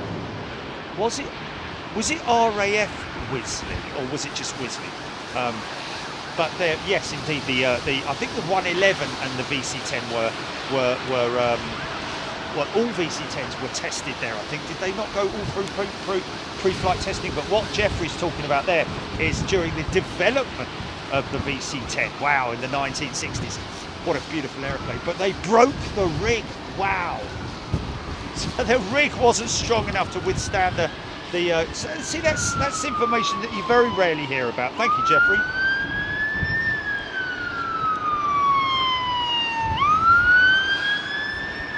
Kugash looks freezing there. It's meant to be 14 degrees in Lincolnshire tomorrow. The weather confuses me. Yeah, well, it will be a lot warmer tomorrow. We're expecting it from being -10 last week to around about 14 in some places tomorrow. Can you believe it? All rushing up from Africa.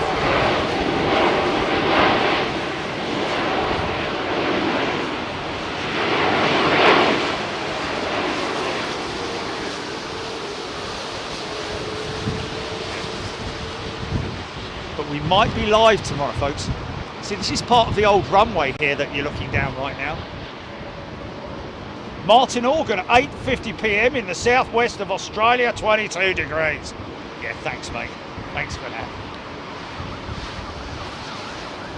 The Foxy B EM8 will be airside. Yes, indeed. It will be airside, folks. So we will be covering, hopefully, both ends, the west and the east ramps. I think it's the east ramp, which is where UPS and Amazon and all that mob are. The western ramp is the the DHL ramp and other. Oh, I've got a bit of a bounce there.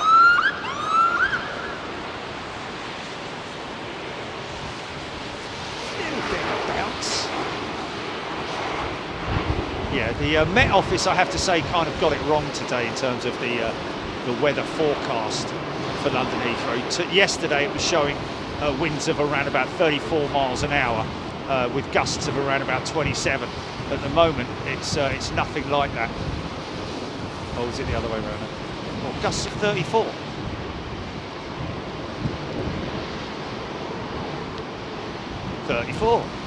Oh. No, they weren't. Not when I look. Not when I look, mate. Not.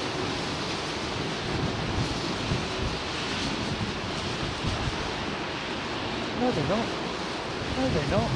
No, they're not. No, they're not. No, they're not. No, they're not. I'm going to keep saying no, they're not, because I want you to look. I want you to look. I want you to look.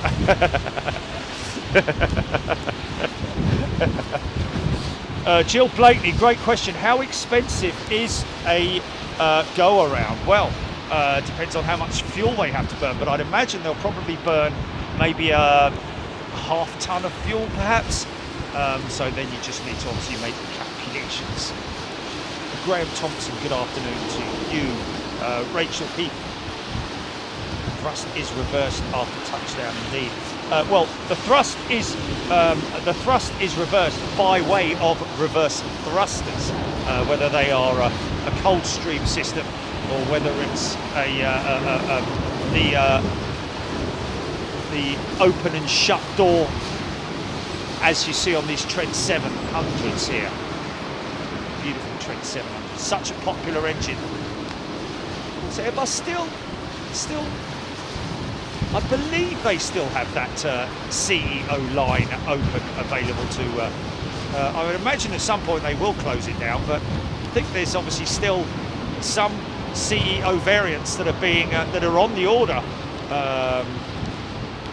Of course, both Airbus and Boeing having massive backlogs this year due to mainly cancellations. Obviously there's been a big load of cancellations, but mainly down to raw materials for that is available to the third-party manufacturers, and that would be the case whether they were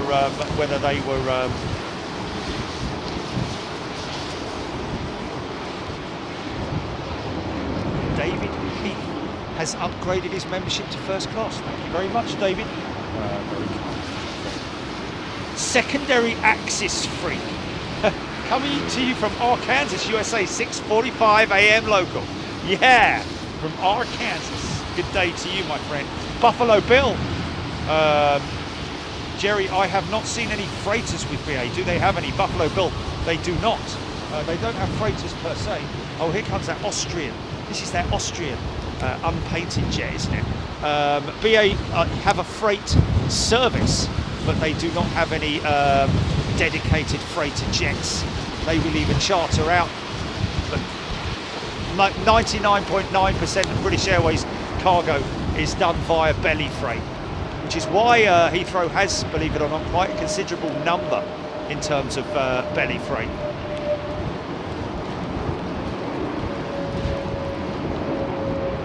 Because although you don't see it being handled over there in the bread bin at the other side of the airport, it's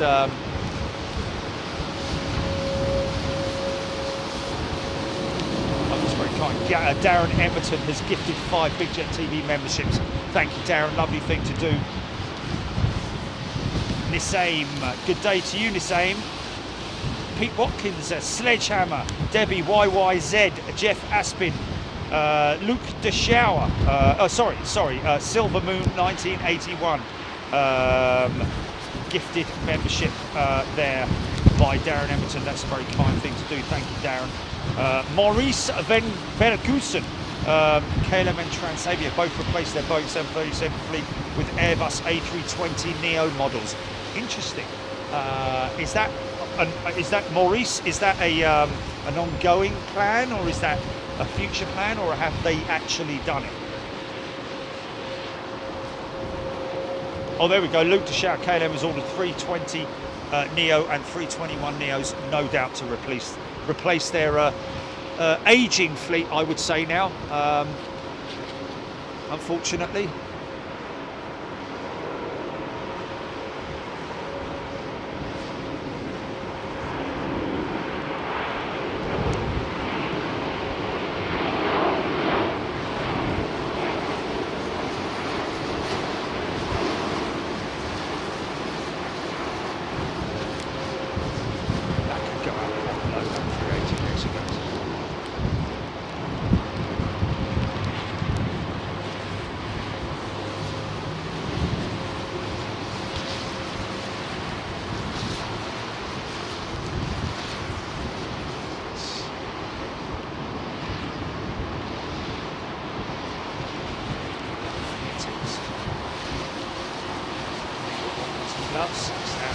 Glove swap, glove swap.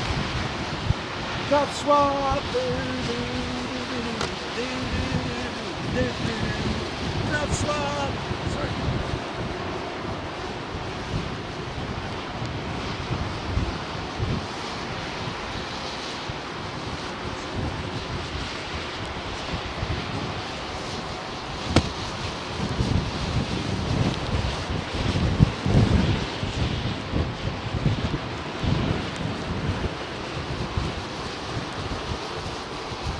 David Heath, the A350 1000 is the most beautiful plane ever.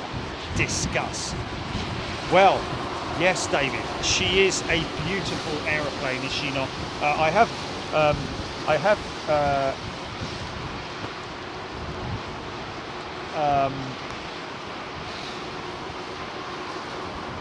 called her, or called it, the Prince from time to time, or the Plastic Fantastic, one of the two. But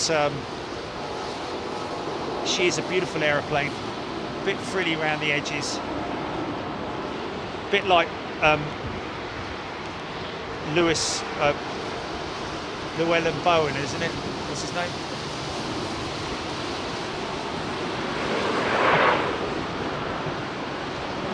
You know, the fella on the changing rooms.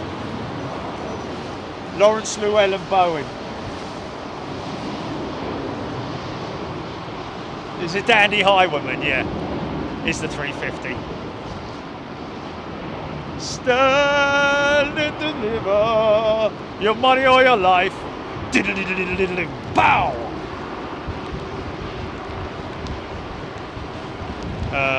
Relentless. The trip back to the UK was very, very smooth indeed, I have to say. 53-minute flight from Louisville to Atlanta, and then a stopover in Atlanta for a couple of hours, I think it was. Gave me time to have something to eat, and I ate enough so that I didn't have to eat when I got on the plane, so that I could fall asleep quicker. So my usual Jack Daniels and Coke, which sort of like puts the final, you know, makes it nice and relaxed. I always remember falling asleep and having one of those moments where you think it's stepping off a step, through the bleeding glass up in the air, all flipping whiskey and Coke all over me. I had to fly all the way home with stinking like a flipping old out, you know, someone who drinks a lot.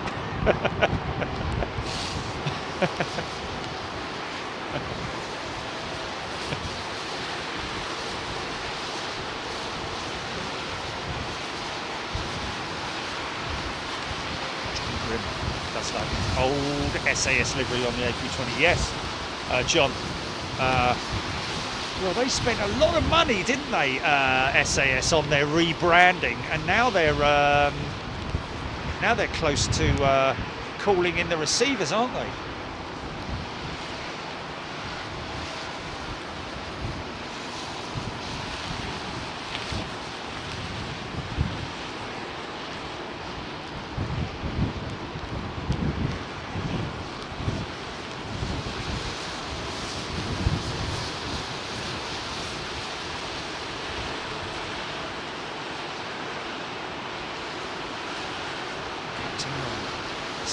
I use flight yoke.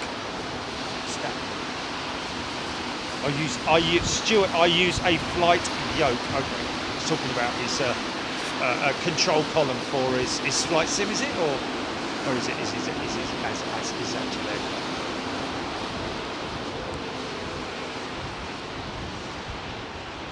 Oh, Rab H, I use a Thrustmaster T16000M FCS.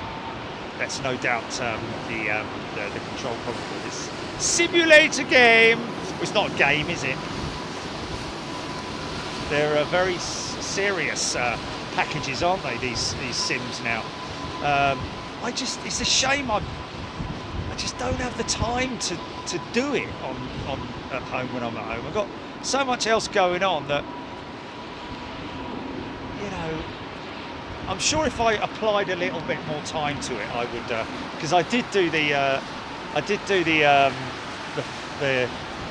whatchamacallit, was it the F-16 taking off the carrier landing? We did we do that live? Didn't we do that live or something? I can't remember. Did we do that live on?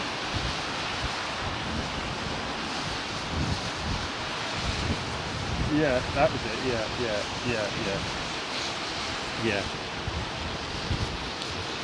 Yeah. Oh, yes, that's probably it. Yeah. Oh! I did beat you. Oh, yeah, but I got the deck first. I was in the changing rooms and in the caf quicker than you.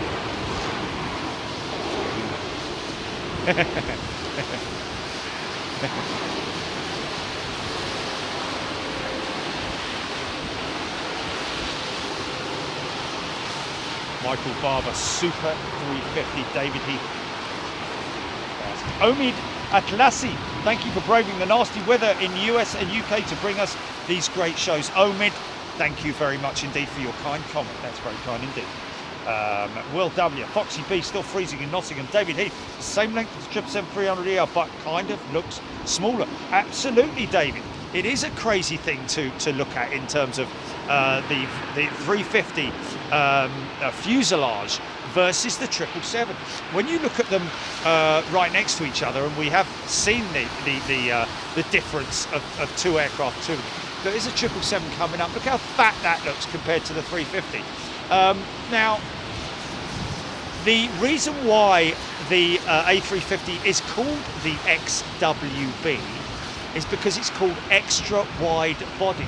So instead of it being, I mean, obviously it is cylindrical, but I think it is ever so slightly squashed. When I say that, I think the sides of the aircraft protrude a little bit further out than the 777, giving it that extra wide body, so to speak, and also making it look a little bit trimmer than the 777.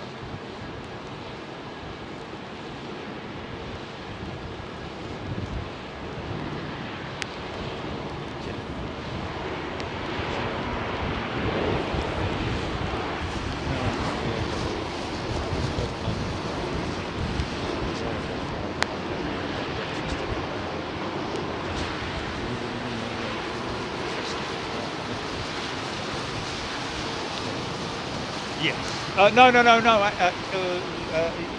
Yeah. Festive pie. And no, festive pie. No, I can't do that. No, festive pie, coffee, and one of those, and the brownie. Yeah, and a coffee.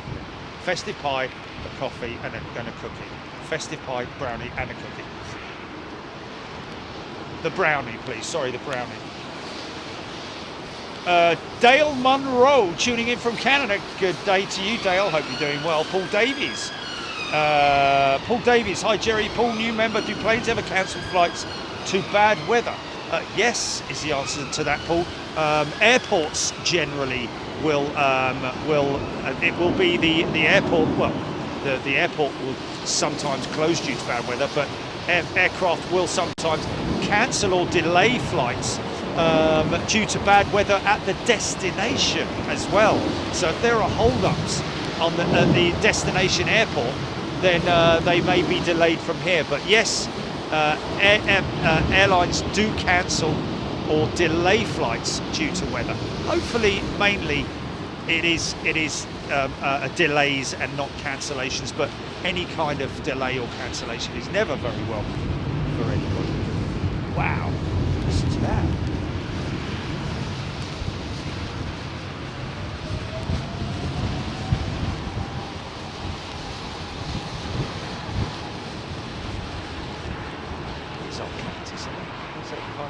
They'll say it wrong. Arkansas. They'll say Arkansas wrong. Oh, Arkansas! Sorry. That's the second time I've done that, isn't it? I've done that. Yeah, I said Arkansas again, didn't I? It's Arkansas. Hey up, Arkansas. Arkansas, sorry. I'm sorry about that. Arkansas.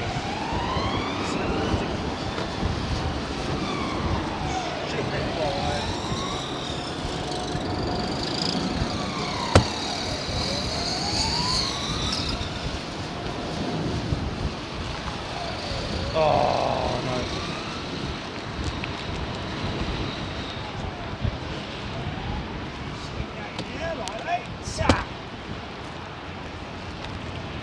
Is buying a white aircraft the same as buying a white van? It's cheaper. No, Philip. You cannot buy. You're thinking that it's maybe unpainted, but even buying a white van is it is paint. The paint is white. Because obviously, every vehicle requires a primer coat, and that's basically what you see when we go to Toulouse and places like that. You see the primer that's been added, and then of course, even if it's a white paint, that is a coat of paint. Liveries are obviously something that go on after that. So the whole thing goes on together, but sometimes they may just leave the aircraft in its white for whatever reason. I'm sure that he's referring to that Austrian 320 Neo. Making lots and lots of noise. 330.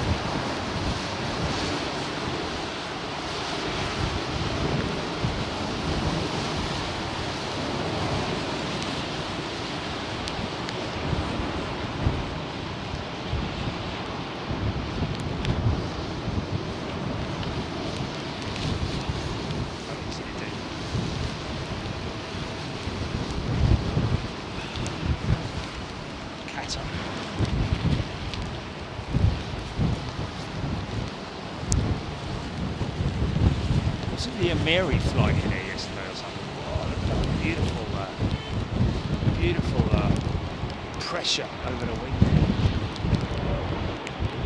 I went over the top.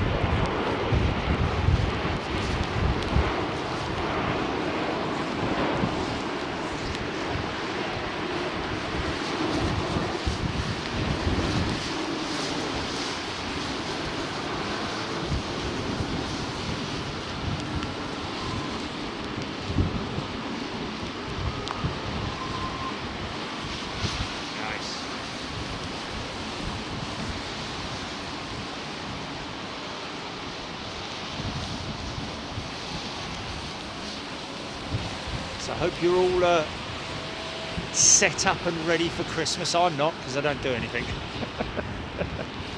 It's quite easy for me, Christmas, really. It's just another day.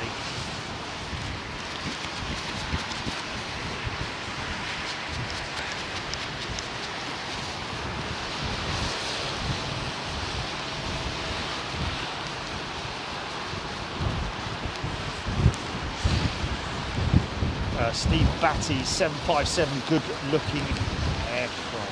Yes, it is, isn't it? Oh, David Heath, 330 is my favourite plane as a passenger. Wow. Well, to be honest with you, I find that quite surprising, really, because if you literally travel on any aeroplane, be it 330, 777, 787, it really is all down to, firstly, the age of the aircraft, as to how old the seating is, and its comfort, and its onboard flight entertainment system, and so on and so forth, and other, but in terms of the comfort, once you're seated and you're sitting down, it is literally, they are all more or less the same, aren't they? There's not a lot of sort of, I mean, if you're on a 787 or on a 350, it really is, because most of these airlines, like Virgin Atlantic, for instance, have the same seating type across the range. So it is more a case of the fact that if you're knowledgeable and you know what aircraft you're flying on, then you can sometimes, of course, draw a comparison if you want to. But perfectly, to be honest, from my point of view, it's only when you are seated on a rickety old, for instance, 777, for example, that's been around for like 20 odd years, that you really start to, you kind of know, you feel it. The 767 that I've flown on as well is also quite a, and you look at sometimes you look at the overhead bins and they're all sort of like discoloured, a bit like going round to your grand's house from 1976 and who smoked like 100 fags a day or something, and it's all yellow on the walls. I'm only joking, of course, there, drawing the comparison there. I'm just saying about the overhead bins do discolour quite easily, and not from smoke, but just generally from discolorisation. David Heath sat in one at the fabulous 747 Cathay in Bangkok. 17th Mustang. The VC-10 went from one of the most beautiful liveries ever straight to one of the worst with the first BA1. I don't know. What you mean, BOAC to the Landor or whatever it was? Yes, I agree. I thought, and unfortunately, because it was British Airways rebranded from British Overseas Airways Corporation, it is a great shame that they had to lose that Speedbird livery, which was absolutely iconic and beautiful on every single aircraft that they operated, be they the VC-10, the 747, the 707, some real classics, and they all looked absolutely beautiful in that BOAC livery, something that we shall never forget.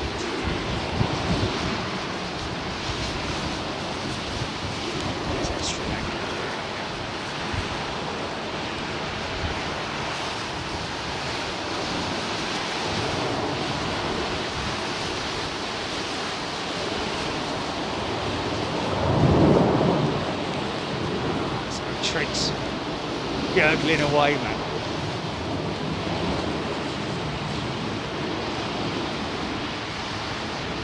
I mean, that is a high bypass ratio engine, don't get me wrong, but the ratio is what's critical there.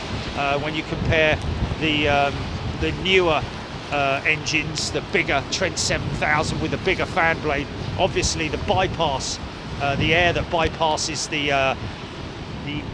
engine itself is far higher amount than the older engines, because of literally the size of the fan blade obviously dictates the width of the engine cowl and therefore the core itself remains more or less the same size, but with the bigger fan blade just means you've got more of a gap between the core of the engine and the outside of the engine, or the outside inside, if you see what I mean.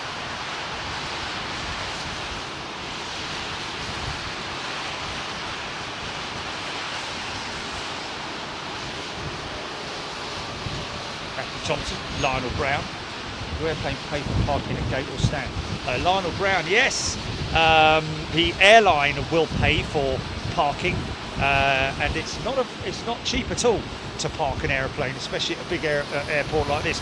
Which is why it still amazes me that Flybe managed to make a comeback because of the costs. But I think one way in which Flybe have cut down the cost of operating from Heathrow is by operating from a remote stand, which is up at the other end of the runway opposite terminal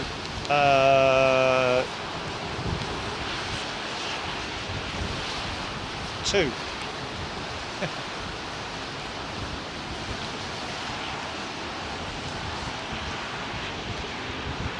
Matthew Thompson, Andy P.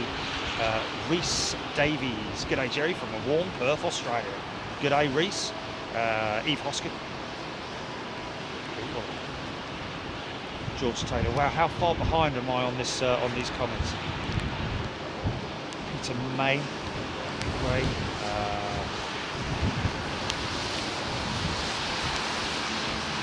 Wow, I am miles behind on the comments now. Sorry, folks. Peter May, I don't know how much it is to land at Heathrow, but it isn't cheap. Stuart Watson, Will W, some airlines give out gifts on Christmas Day flights. I got a ceramic music box from Lufthansa when I travelled to EZE many Christmases ago. Will W, wow. I can't see them doing that nowadays though, but there you go. I'm sure they maybe do with some airlines, some carriers, but obviously cost of operating these days. It's a one-off, isn't it?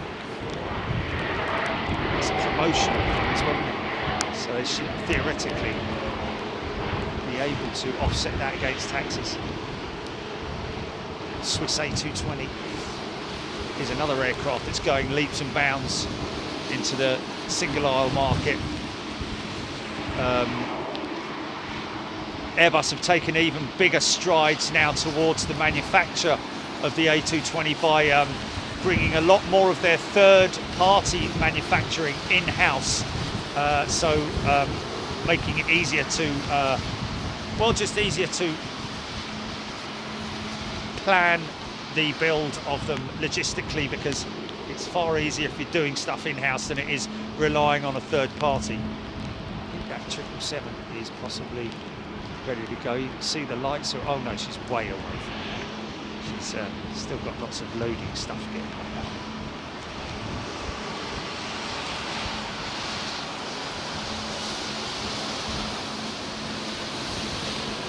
So looks like quite a few gate delays, folks. We were very fortunate on Tuesday morning to go more or less straight to gate. In fact, we did. I think the longest bit we had to wait for was the jet bridge operator wasn't around, but there was a bloke in shorts, and we're talking about minus here, folks. There's a bloke in shorts with a Santa's hat on, operating the aircraft at the front when we not the pilot, but the one of the ground operatives, which was fair play to him, man.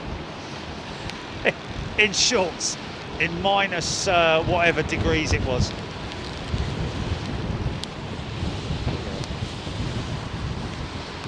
Little Embraer. This is an old school Embraer.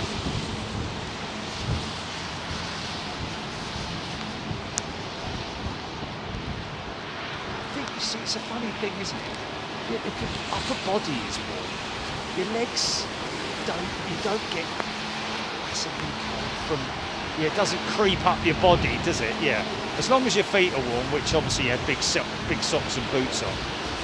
you know, and his upper body's warm. Yeah, yeah. But it's hardcore, isn't it? Only the Brits do it. Only the Brits do it, man. Not seen anyone at any other airfield. I mean, the only person I would imagine that would go anywhere near that would be Heinz from Munich.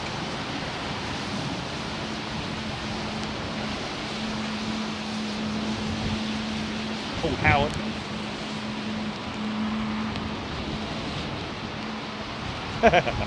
Dev Butler. Kisser and the Moonroos. Moonlight AGPX. When I was a kid, Christmas dinner was a special. But yeah, now there's creep back in there. There's creep back at Christmas Day, you know. Yeah. Hello everybody. Well, yeah, hello. How you doing? When's lunch? When's Christmas lunch? Oh, we're going to have it about 7 o'clock tonight. But I only had a small breakfast. So, well, I don't know. Go to McDonald's or something. Oh, there we go. Who's eating all the nuts? Come on. Oh, hold on a minute. Who's tucked into the Quality Street and eating all the purple ones? Guilty, Your Honour.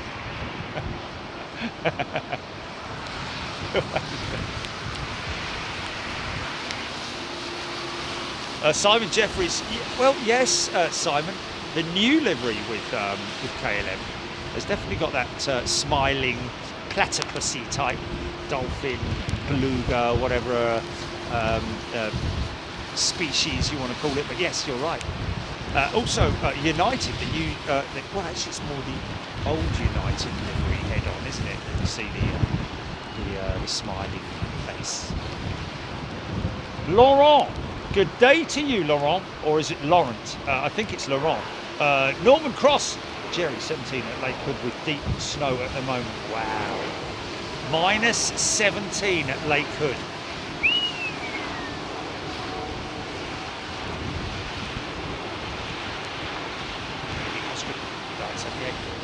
Adele Bramley.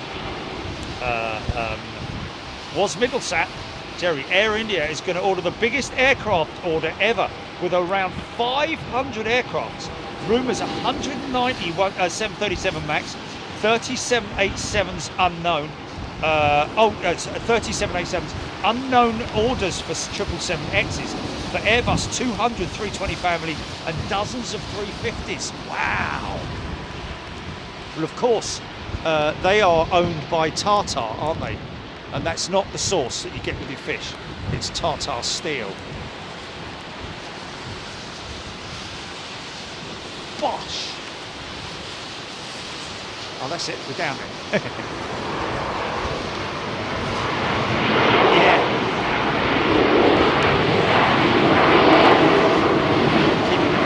Keep it going.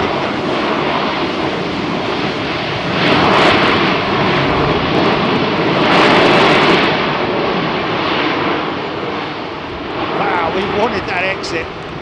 Not going to make it though.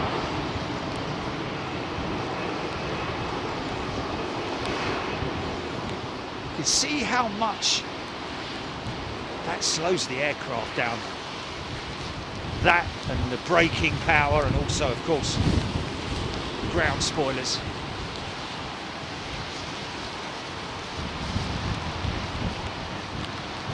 They're buying Vistara, to say.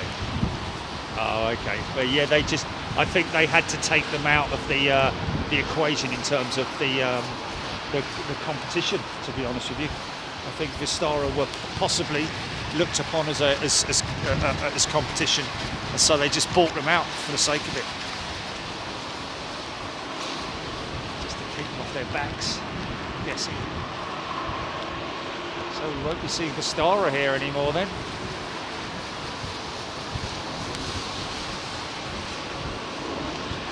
Rab H loving the spray action. Craig Woodhouse, good day to you. EGPX Wayne Hartshaw, what time do the Christmas Day shows normally start? Well, I would imagine, you know, about 6 in the evening. Yeah, 11 o'clock, midday, something like that. Jason Gamble needs some reverse thrust and flaps on his van. Chicky Armitage, good evening to you, good day to you, 17th Mustang.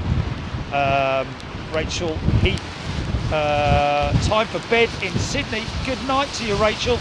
I'll check to see if Jerry stayed long enough to film. What was that? Film what? Stayed long enough to film what? Was that Rachel's relative going out at, I don't know. We'll see. Possibly, it's more like the Star Report.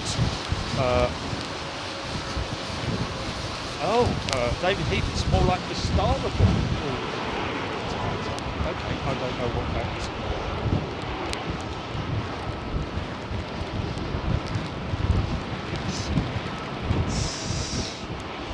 Pigs in Spain.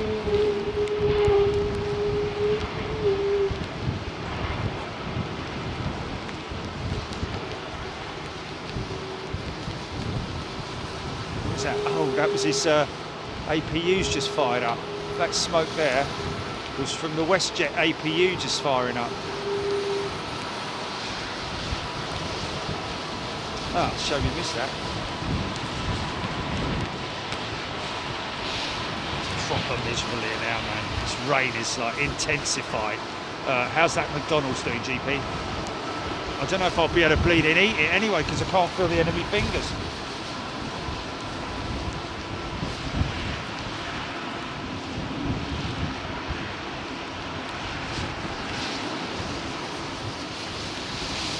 Flight attendant Ollie, EUPJs parked at Gatwick as a standby aircraft if needed.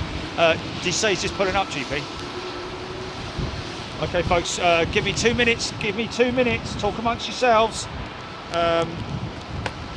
Oh, Chicky has just gifted 20 memberships. Wow. Thank you, Chicky. That's a very kind thing to do. Right, bear with me 2 minutes, folks.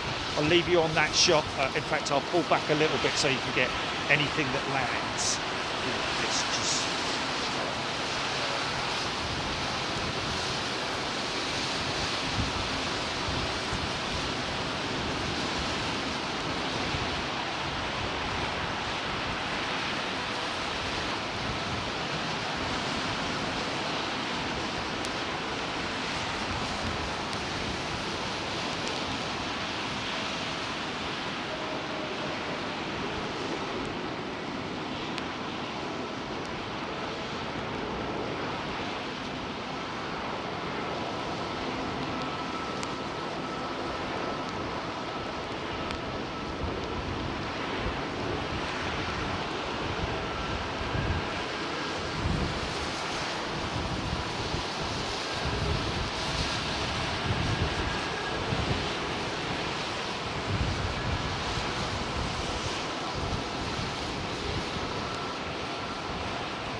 darn it. That's a unfortunate one to miss.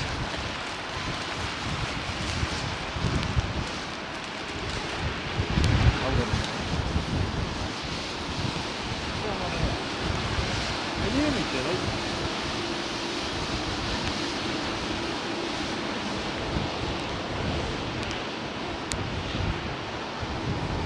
Stand by, just calling you back. Calling you back.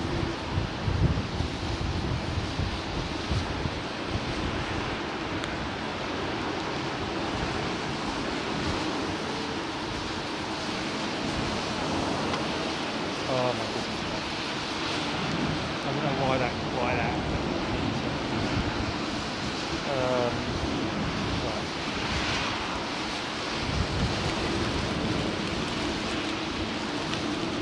Okay, folks, we're back. Sorry about that. Look at that, 2 LATAM jets in town.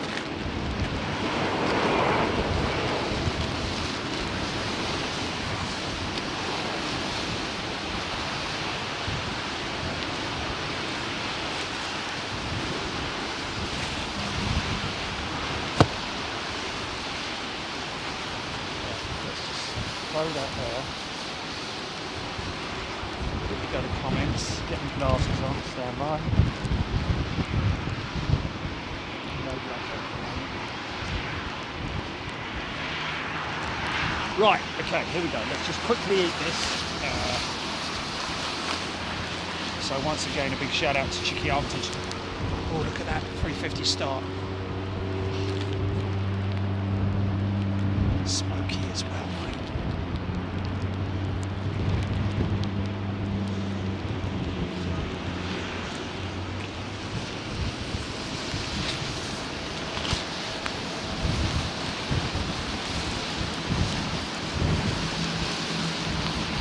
They do tend to do that sometimes, the 350 engine, the XWB.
Flight attendant Ollie.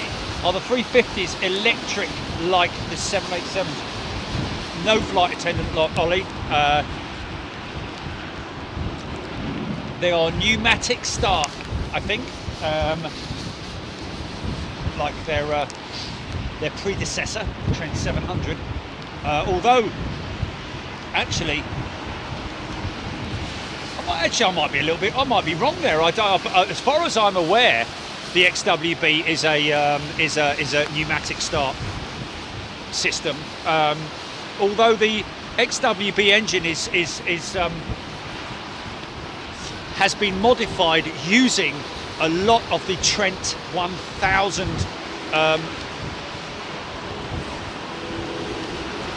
design. fact, some say that it is actually, has it been designated the Trent 1000K or something like that? I don't know, or X or something.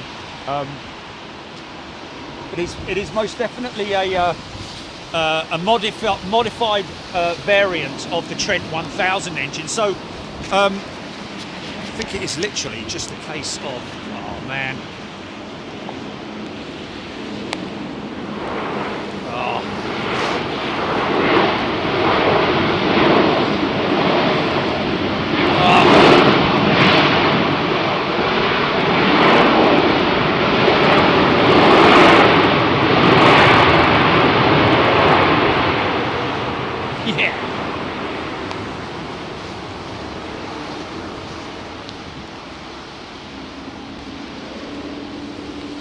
Why they've reverted, well not reverted, they've changed the Trent 7000 reverser system to a cold stream system as opposed to the door system that they had on the Trent 700s. Sorry folks, really sorry about. I wish I had some kind of a heater element on the screen that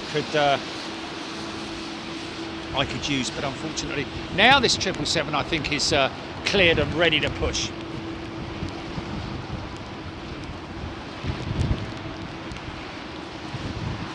John Singleton, relentless. There were 2 LATAM flights cancelled this weekend, one on Friday, the other on Saturday. There you go.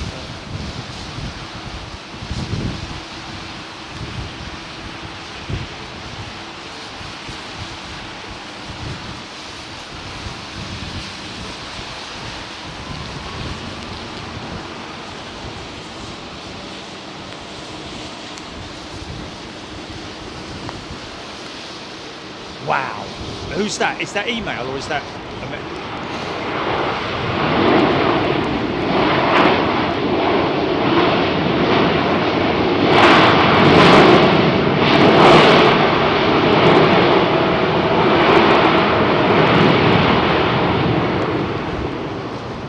Ian Cummings, thank you very much for the feedback. Just letting me know that yes, the 777 is all-wheel braking on the mains, so all 6 wheels. $120,000 is it for a replacement set? Is that per side or a full set? I don't know, but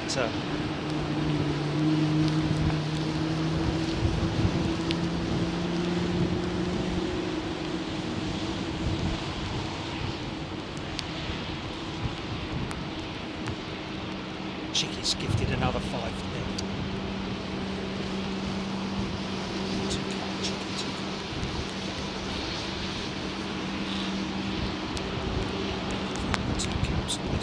Two caps on this.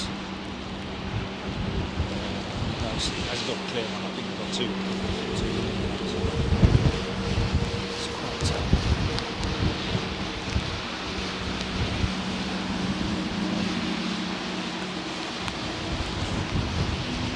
I'm not trying to take those off and be flipping hands like they are. They're absolutely right.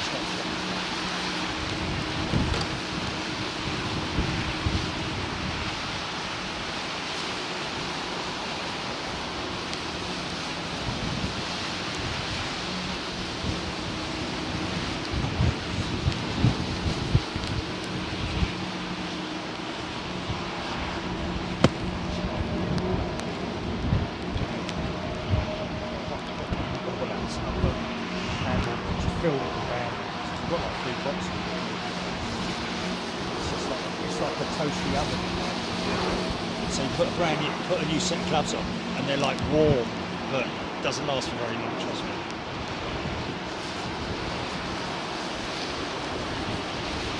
Sue Taylor having a pint before heading to the Renaissance at the Churchill Arms. Never.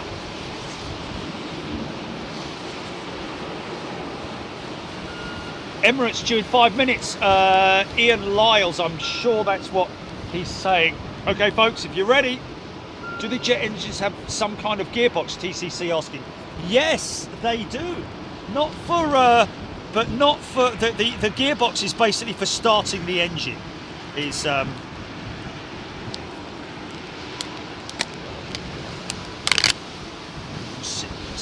you serious? Never in the field of removing a coffee cup lid has men tried so eagerly and frantically to remove said coffee cup lid. Unbelievable, Jeff. Gordon Bennett.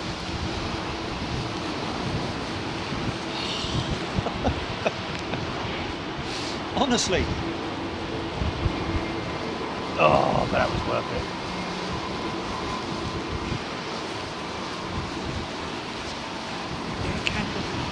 Delta.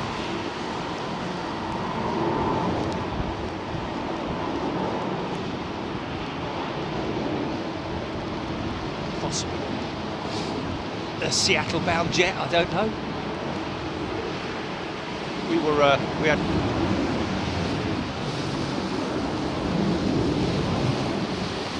Minneapolis, yeah?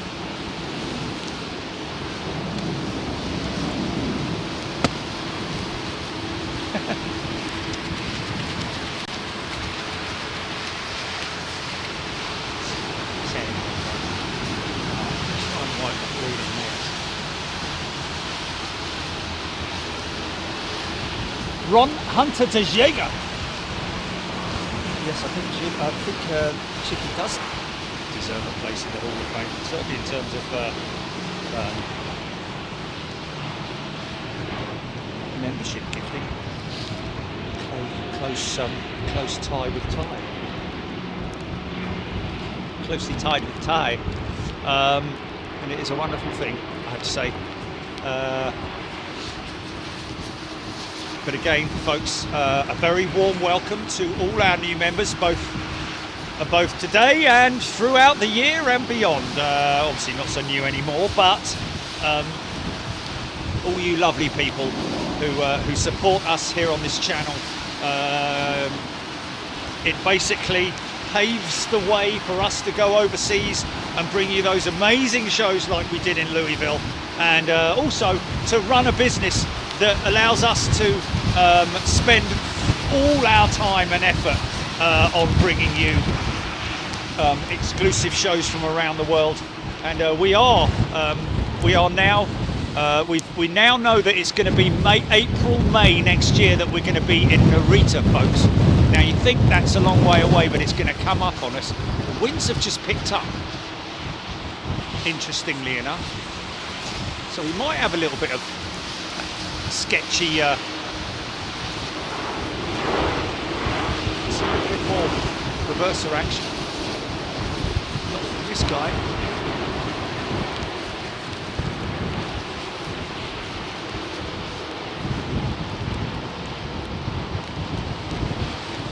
Of course, every time I point the camera to the east, it gets pelted with rain. Nothing we can do about that. We have to obviously continue to wipe.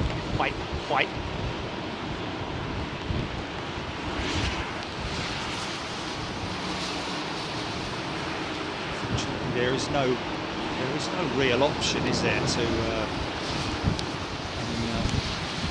clear.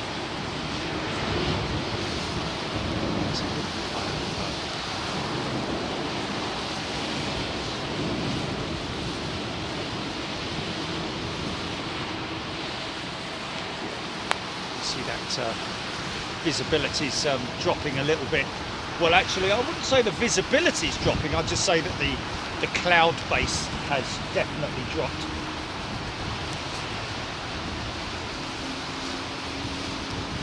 '17 Mustang United have been around a long time too. Yeah.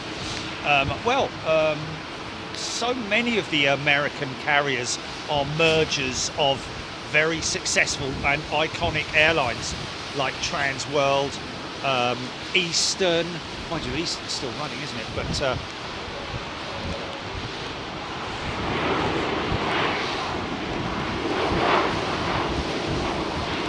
it's very interesting.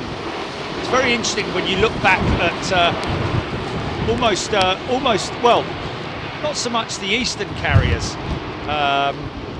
but a lot of the major airlines have a very interesting family tree, so to speak. Excuse me. Now,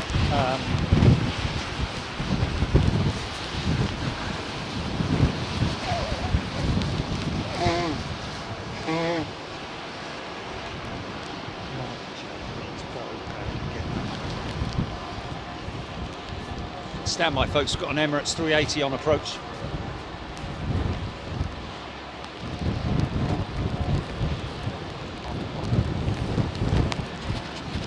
Okay. Yeah. Sorry. Just want to get a clean shot of the 380. Here she is now. Hit that like button right now, folks.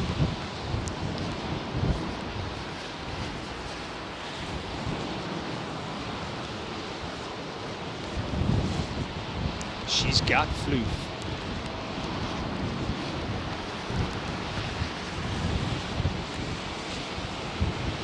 Easy.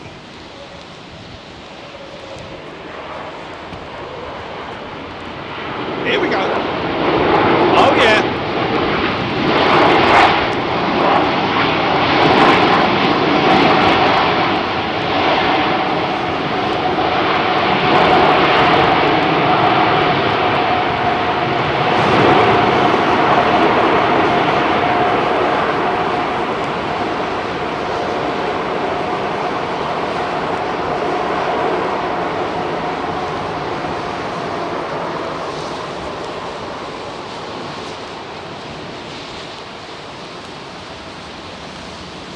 I think it probably is chilly. Yeah. And a damn good jet blast with it as well. How about that, folks? It is amazing, as I keep saying, that you can see it's you know, because of the water.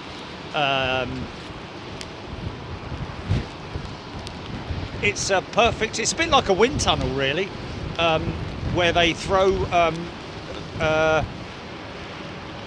vapor or whatever it is into the wind tunnel to give them an idea for aerodynamics, and that is a perfect example of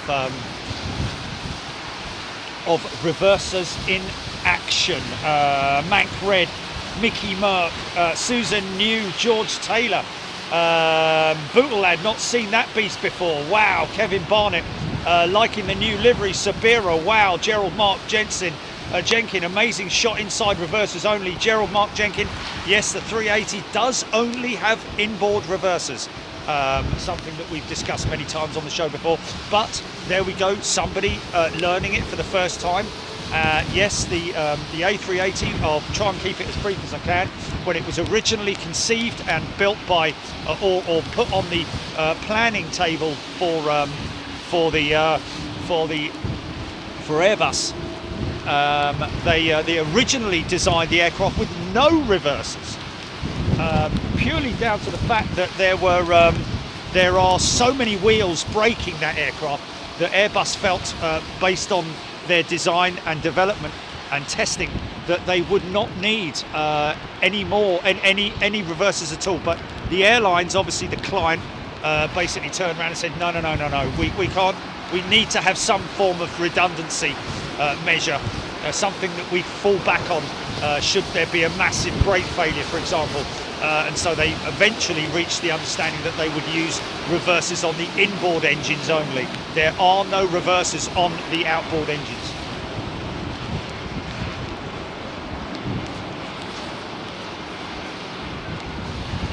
Derek Thompson, must be amazing drainage at London Heathrow. Isn't there a big river flows underneath the site? There is a river that runs around Heathrow, yes. But if you were to look straight down the middle of a runway, especially Heathrow's runways and other runways, and if you were to look at them from ground level, you would see that there is it's a slight hump to it. It's slightly oval, so that the water runoff the water can run off from both sides. As you can see, there is a slight dry line on in the centre section of the runway there, but that is because the water does run off. It's not massively, crazy, but it is enough. It's a bit like a flat roof. When you build a flat roof, you always have to build a little bit of angle into it to allow the water to run off and down into the gutters. Ride Taronay. Thank you, Ride, or Reed, is it? My apologies. Right, okay. Let's go and get that. Give me 2 minutes, folks. I'm sorry. I should have done it when I went down there. I didn't think about it, but hey, while I'm gone, hit that like button. Let's see how many likes I get. Well, how many likes are there now, dude? Right, 1,816 likes now. Let's see how many likes there are by the time I get back up from the lift. Right, on your marks, get set, hit that like button.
Okay. Oh, they'll go heavy on the reverses and the old American boys. We've got triples.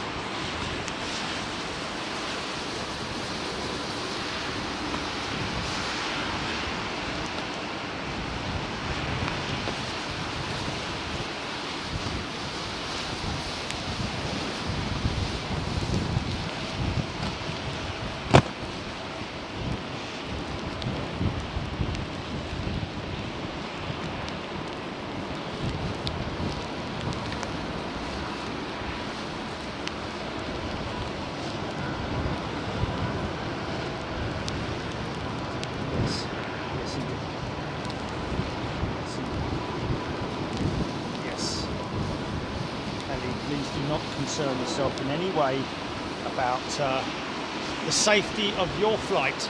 Please do not, because I can assure you it is the safest form of transport in the world. Really, it is, isn't it?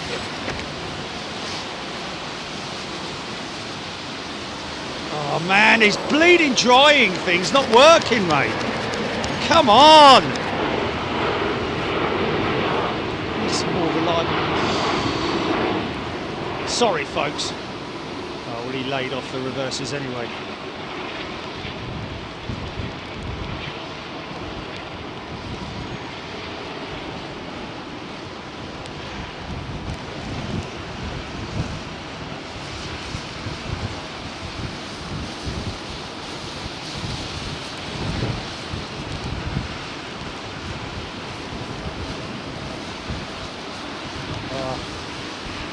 Everything I touch is flipping wet, mate. Glasses.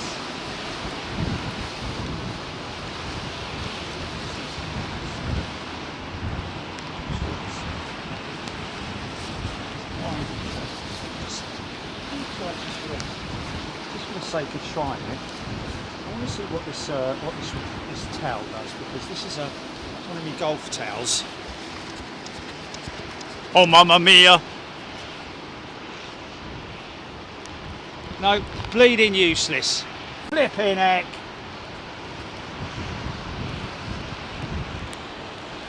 Oh man. I need a heater on it is what I need. Because it's so cold, it's not. Oh, this is BA, this won't be he won't be laying it on. Unlike the old. No. Idle reverse for the British Airways.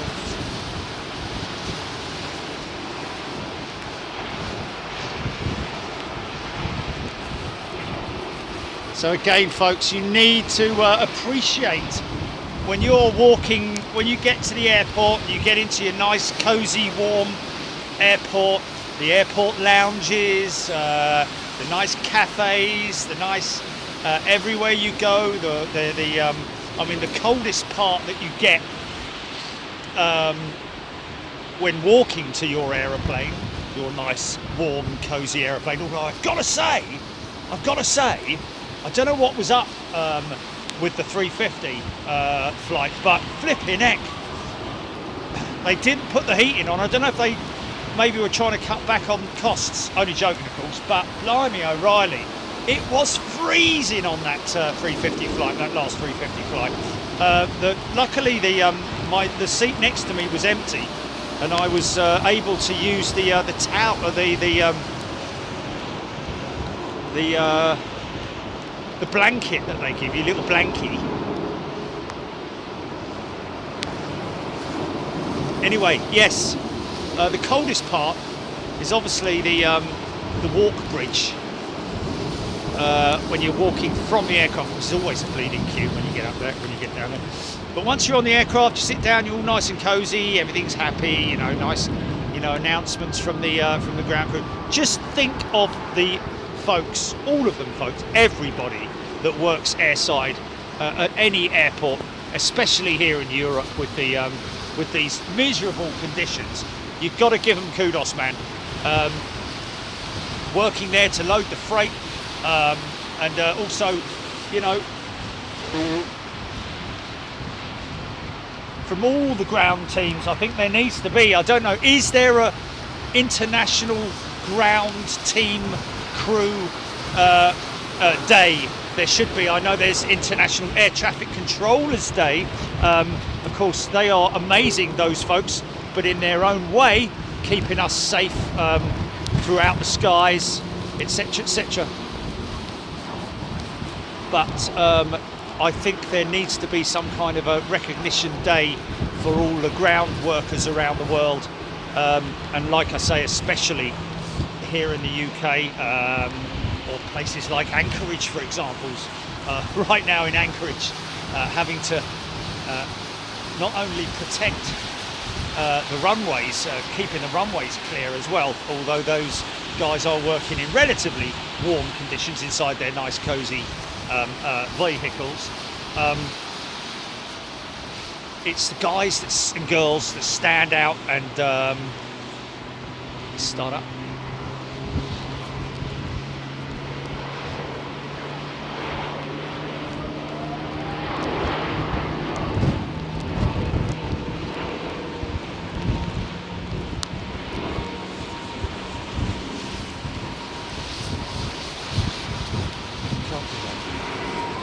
Yeah, it'd be noisy, it'd be too much noise. You need a heater element inside it somehow. Not that that would stop that would stop the rain from getting on the lens. All I'm saying is that there's actually an adapter screw.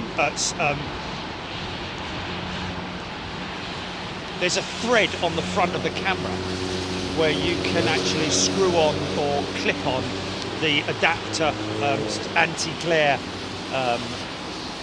lens, or not lens, but plastic. It's a little plastic with gubbins that clips onto the front of this. Listen to that. Wow. Look at that. It's a 350. Is that a 350 going out? It isn't all. Is it, or is it a 330?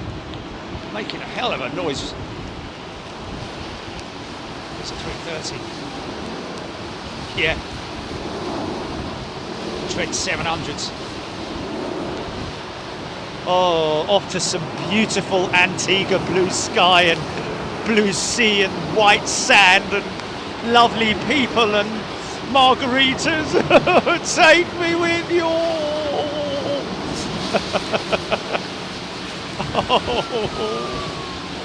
It wouldn't be the same though, would it? Without you lot. In the sunny Caribbean Sea. Randy Bushbaum, Jerry and Jilly, that was quite the show the other evening from Louisville. Jerry's shots on the runway were spectacular. Jilly is fully recovered now. Thank you everybody for your kind wishes.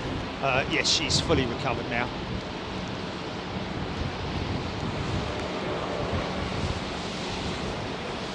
It's good to hear that we've got good feedback for the evening show. I was disappointed in myself. Oh, here we go. Here we go. Here we go. Make some mess. Make some mess.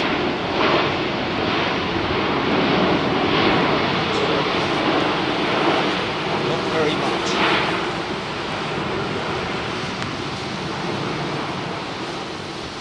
I would say that's D-rated thrust, but it is actually D-rated thrust. But you know what? Okay, fair enough. I'm standing here and it's miserable weather. I'm warm enough. I'm not cold. And for you to be seeing this on TV or on your TVs or whatever devices you're on or what have you, I sometimes have to put myself into that element where you guys are and see how cool it looks to see an airport live in action. If the winds pick up massively tomorrow, by the way, folks, I am going to do a show tomorrow. So I am on standby. We are on standby for tomorrow. But we do have a show this coming Wednesday from East Midlands Freight Hub We've done a piece with them airside before, but it was quite some time ago, and we're a little bit more equipped this time in terms of our capability and durability and software, etc., and hardware. Hopefully the weather will be decent enough for us to be able to run a dry stream, but if it isn't, we'll do what we did at Louisville and be very much ready for anything that's thrown at us. Keep an eye on the audio, GP. It might pop at any moment. It might pop because I've got tape covering the indicators, so I can't see whether the blue lights are flashing or not. So this is a Max touching down. Tower on. Oh, it's not a Max. My apologies. Quite surprising. Oh, okay, cool. So southwesterlies would mean they would be coming, if you're standing in the freight hub, it will be right to left they would be landing.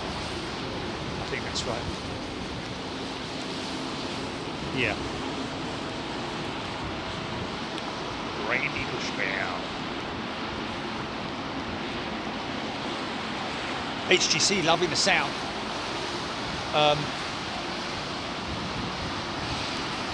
Yeah, 17th Mustang.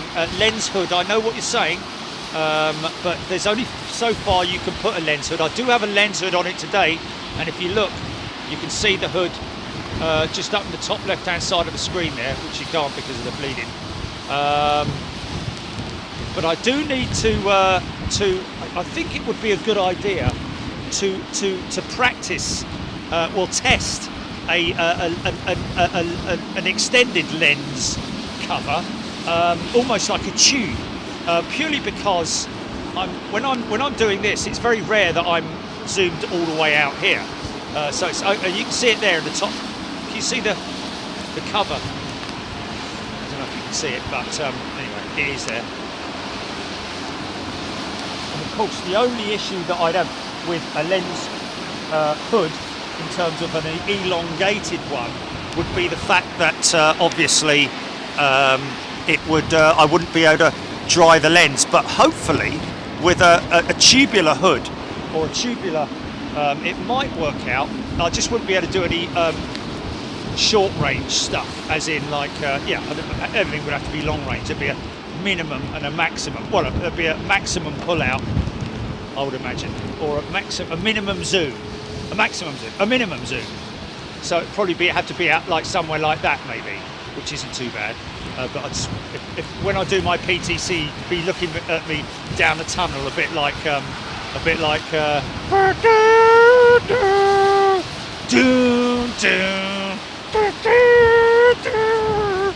Goldfinger. He's the man. He had to be there. Oh, something went wrong on my phone. Wait a minute.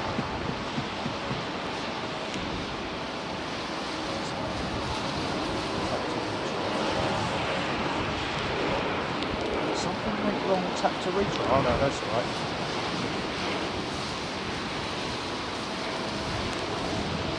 Helen Clapp, what do they do with all the property? People leave property. Well, you mean like bits and bobs? Like somebody leaves their phone or their wallet or whatever. Obviously, that's handed in immediately to the airline's lost property, I would imagine, or maybe the handler's lost property. You know, Donata or whoever it might be. And until it is claimed, and I'd imagine that something as valuable as a, you know, but when you're talking about something like a set of headphones, maybe.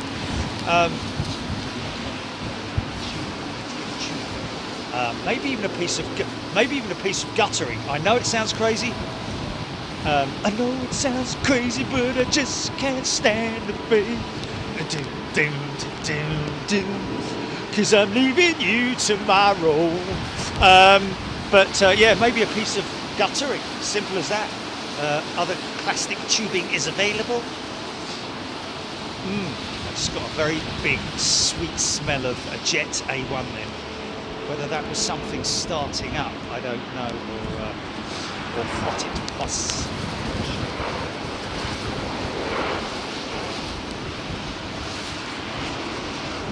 Stop getting Bond wrong.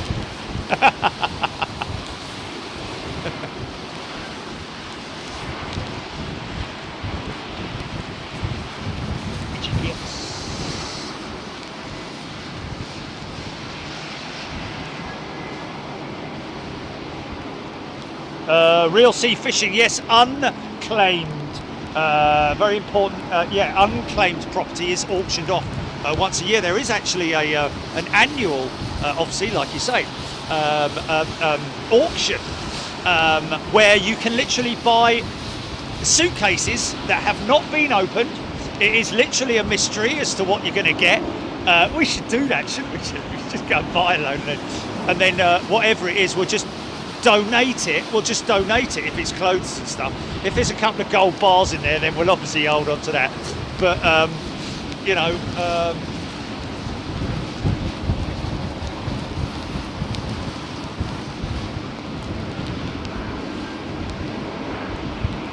I don't know about that one, Palmet. No idea what you're talking about there. Jez White, they auction lost property, one auction every 2 months. Full of clothes, AirPods, cases, etc. God, I bet there's loads of AirPods, mate. I remember when I lost mine and I found someone else's AirPod. I did actually find my own AirPod as well, but the other one I found was an older generation one. Luckily, it wasn't full of earwax.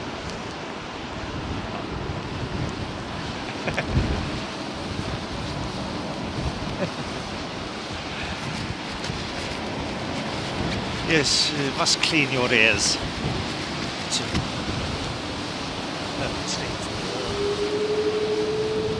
Oh my goodness me. It's getting hard to see, I'm saying, I have to say. Say boy, I say boy. Oh man, I can't see whether I'm actually seeing anything or not. Are we seeing anything here? Yeah, we've got something on. There it is.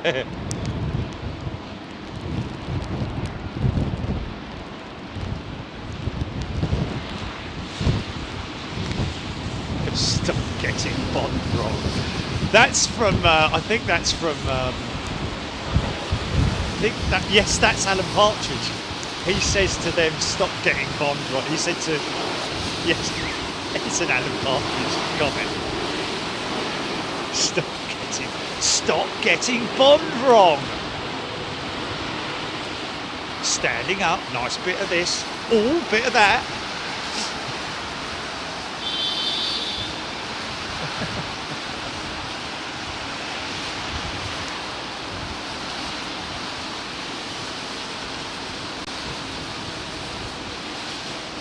Sandy Humby, it's very murky now. That's just the lens.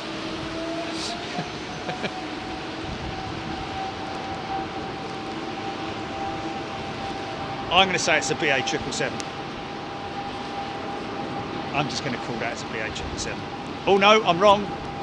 It's someone else's. Oh, it is a BA 777. Say it, okay. I was going to say it's a Rolls-Royce powered one at that. Screaming down to runway.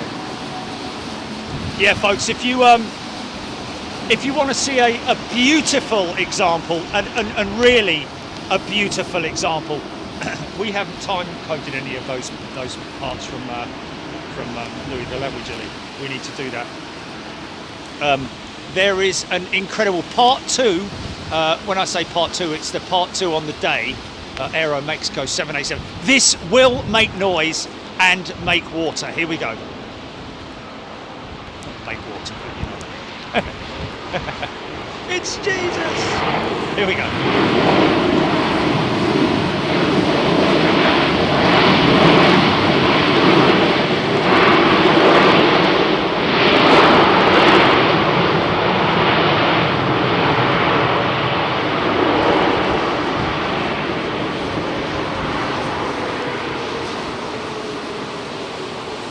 Yeah!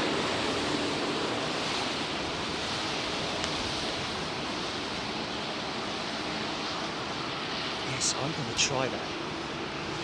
it's an exercise for me tomorrow to see if I can create an elongated lens cover, one that is so long that no rain can force itself within. But if it does, that's the problem. I need to make it so that I can at least reach in with my index finger to clean the lens, which therefore would be, it needs to be a maximum of like 4 inches in length. Les Donaldson, good day to you. Harmon. J-Mank 72. Victor TV, 3 p.m. It is GMT, and then we're going. What's that? What's that? Harmon saying there. J-Mank 72. This is that Emirates livery painted or wrapped. Barry Hansel saying, is that Emirates livery painted or wrapped? It will be applied. It will be applied vinyl, but obviously a very well applied vinyl, which will probably, I'd imagine, have some kind of a sealant over it as well. But yes, I think they do just in order for them to that Cathay 747. You know it's going to go right, don't you? You know it's going to go right, mate. Oh, pet collar. The cone from the pets.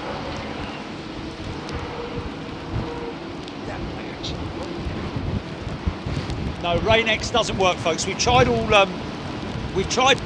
types of spray-on application because, unfortunately, Rain-X doesn't work. Rain-X only works on something at speed. You have to be moving. So I would have to, for example, have a hairdryer blowing in front of me, in front of the lens, in order to clean the water that was accumulating on said lens.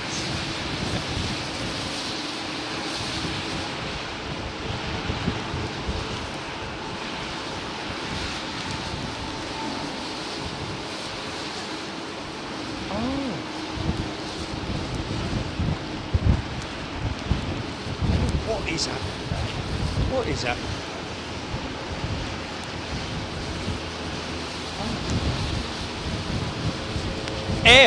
Aired, as in the last series, as in, weren't we on the season 3 though?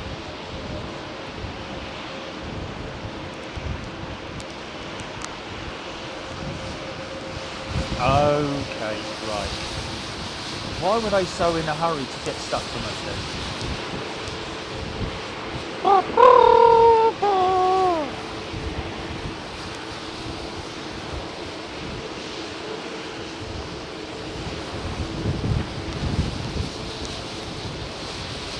Tony McCall, did you see the Air Transat that came in for maintenance at Manchester? Just had Air Transat vinyl and still had the Thomas Cook livery underneath and left like that. Wow, that's crazy, isn't it? Oh, listen to this thing growling. Sounds like another. Oh no, it's Air China. Tiny windscreen one, yeah. How am I going to operate it?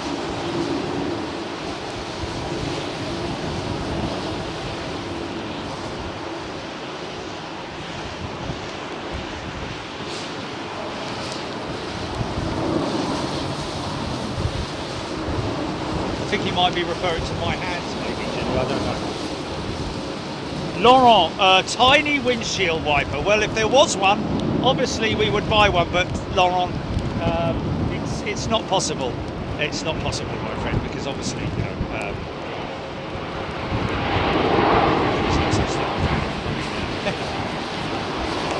is there a mad scientist out there that can manufacture me a mini windscreen wiper that's powered up to something that I can attach to the camera, that I can attach to a charging device, which I can attach to a powering device? It just doesn't. It's just too much. To be honest with you, I'm favouring because someone said an extended lens hood. No, it's not that. No, you'd have to heat the lens. You'd have to eat the lens. heat the entire lens. The entire lens has to be heated. The reason why it's a bit difficult, but why it's going a bit smudgy when I wipe it, is purely down to the fact that because the lens is cold as well, so it's a lot more difficult to dry it than it is when it's in normal conditions. Freezing conditions like these, it's a little bit more troublesome to wipe. Anyway, it's fine. We're doing all right. Somebody mentioned an extended lens hood cover. Well, obviously you can't get them for these small cameras, but I think I can manufacture one, which I can jerry rig to the front of the camera, because I've already done it with this hood. With a hood, man.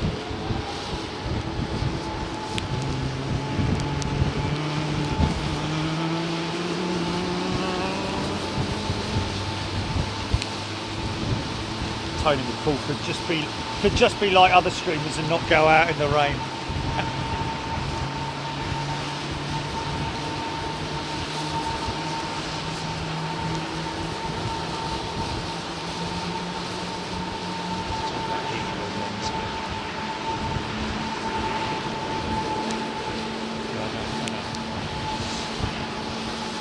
No, it needs a heater element, like, you know, almost behind the lens, inside the camera unit itself. But obviously, you know, that would make the camera about $2 grand.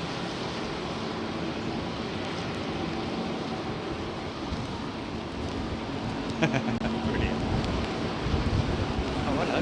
This is nice. I've seen this one.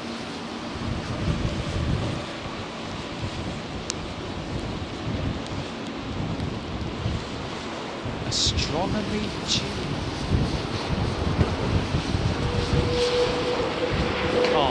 Car being the operative word. Moving. Car moves.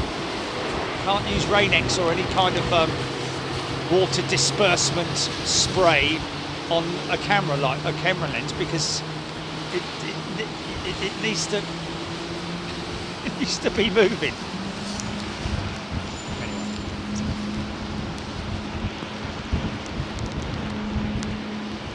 David E didn't get affected by the flooding yesterday.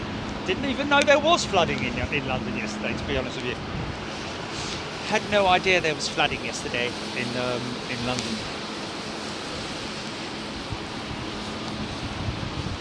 Exploring with me, Dave. Nothing worse than holding a camera with cold hands. Gloomy days. Yes. Well, my hands are warm. But my index finger on my right hand is numb, and my thumb and index finger on my left hand are numb. Only because I've got heater thingamajigs. I've got the little hotties, but the trouble is I don't get enough time to apply them. I could try the fat gloves. I did bring the fat gloves with me. Let's try the fat gloves. The trouble is also what you've got to appreciate, folks, is I need to read the comments, and therefore I have to, first of all, I have to get my hand underneath this hood that's on the camera at the moment. Then I have to use the toggle. Easy, son, easy. It's planted it nicely. A little bit of crosswind element built into that, I think, maybe.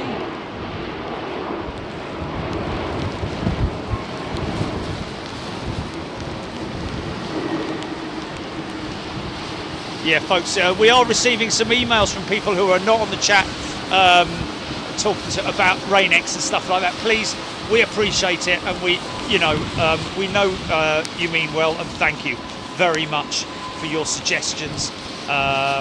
It is something that we have tried many times, many years ago, and it was it sort of like dawned on me, why am I even bothering trying? Because Rain-X is to use on lenses or on car windscreens or any other windshield or anything that is moving.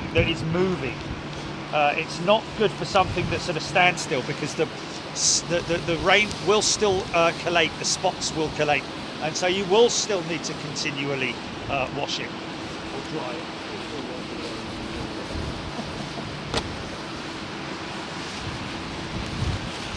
Bat gloves, where are you?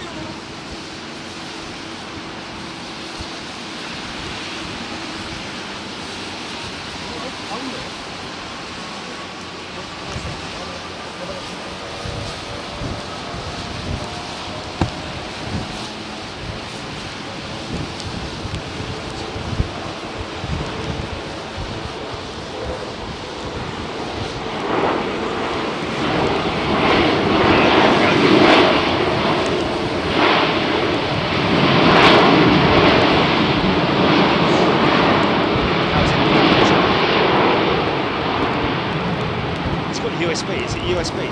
Element, heater element. Okay. Well, what it'll do is it'll wrap round the the lens cover, not so much the lens itself. But yeah, we're getting there. That's a good option. Ian Pass, thank you, Ian. Sounds interesting. He's got that on Amazon as well, doing a bit of circulating, isn't he? Hey!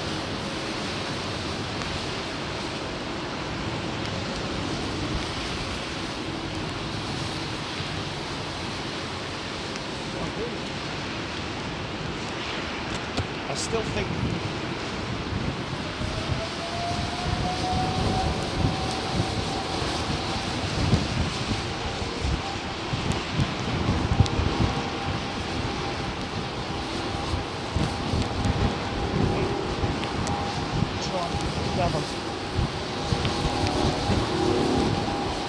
for 20 quid it's got to be worth a try, innit? You want to buy a decent, a more expensive one though than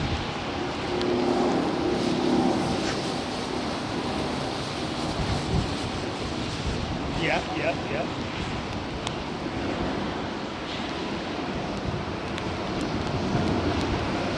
Okay.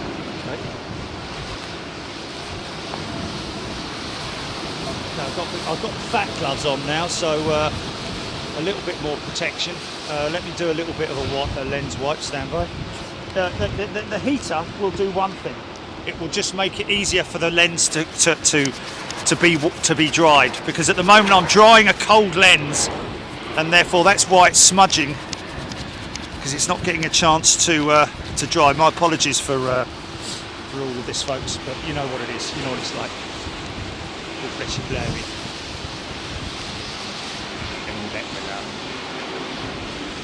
So let's go to this one. I've got a hot. Oh yes. Nice hot pad. Hey!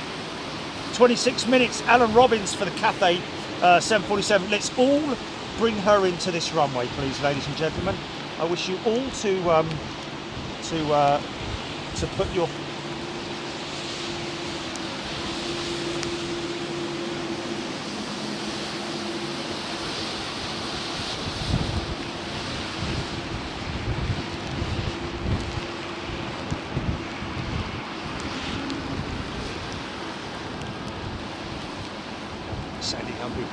Yeah, chamois leather. No, chamois is something that basically will. Chamois is for is to use for stripes, streaks to dry your car, but it does leave. It does. It's not a chamois leather isn't for drying really. It's for cars, but it's not for lenses. Put it that way. I know what you're saying, Sandy, yeah, you wouldn't want to use a chamois leather, because if you use it dry, then obviously it's no good. If you use it damp, which is what you're supposed to do, it will just completely smear the lens. You need to use a dry component to dry the lens so that it can soak up said water. Squirrel, with all this going on, the picture looks great. Somebody mentioned earlier on about gearboxes on engines. Who was it? Did I finish it? Look at that! Gearboxes are used in the startup process, I think it is. The starting procedure for the engine. It's not like, you know, stick it first, second, fourth, fifth, overdrive now. Screaming those XWBs, man. Our flight out was he really went full chat, full flex, as I'd like to say. Probably not, but and thank you to my good friend Ari, who shaving foam, brilliant. Gillette, the best a man can get. Shaving foam. I know what he's saying because it probably leaves a film on there, but it's again something that is. Anyway, it doesn't matter. We're all right. Everyone is happy, aren't they? Aidan Campbell, what is the difference between 09 left and 27 right left? Well, that's the runway directions, Aidan. We are currently on 09s, and the opposite end would be 27s. So if they were landing left to right, left from our left to right, it would be 27 operations. If they were landing as they are landing at the moment, right to left. Easterlies, when the wind is easterly, they are on 09s. Obviously, all aircraft preferably fly into a headwind. Oh, that's not working, is it? Let me just quickly unload this one. Sorry.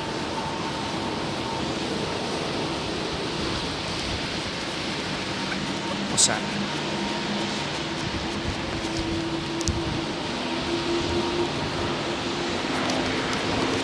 I mean, you know what you really need, I'll be honest with you, what they need to develop, and it would be quite an easy thing to do.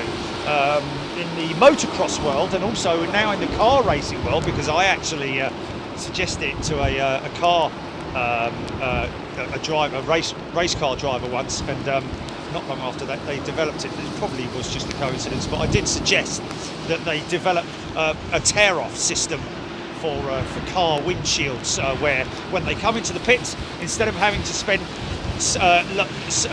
use lots of cleaning fluids and so on and so forth to get the flies off, etc, etc, all they do is tear off. It's called a tear off, and I used to have that with my motocross goggles as well, where it's quite simple. You have like 20 tear offs for a race, and then every time your goggle gets loads of mud on it, you just tear it off and discard it, obviously.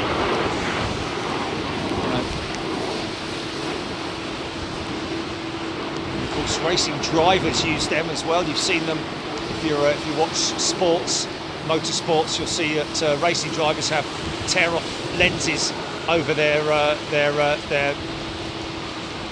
race helmet visor. So yeah, it's.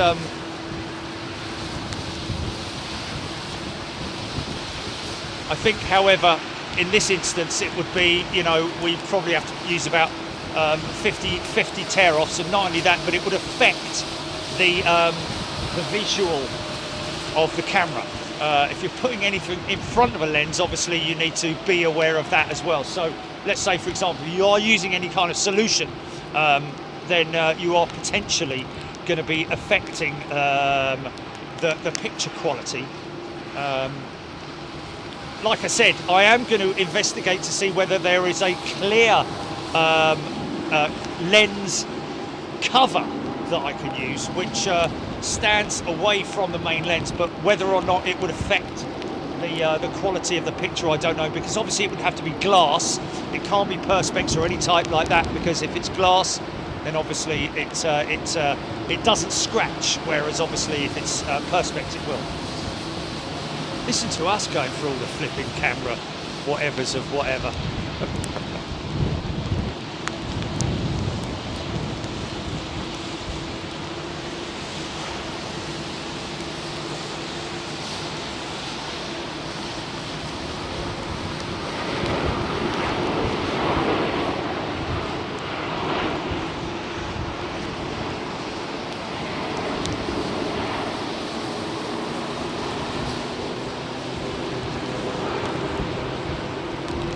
767-400 with Delta Airlines firing up over there.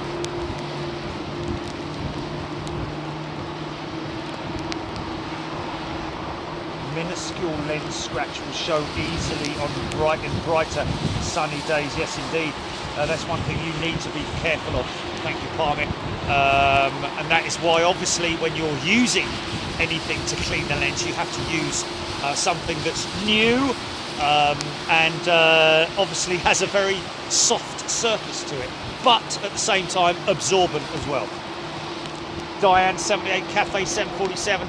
14 minutes. Okay, folks, let's all jump on Flight Radar 24 right now. Open up Flight Radar 24 book at Psalm number, hymn number 45. We sow the fields and scatter the good seed on the land. No. So open up your Flight Radar 24 apps, folks, and let's jump on that Cathay 747. Let's see if I can find it.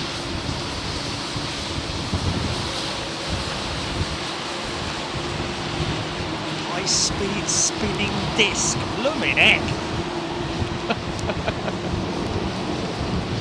Flipping heck. I mean, did you crash all the time by any chance? Hold on a minute, I can't see. Everything's spinning in front of me.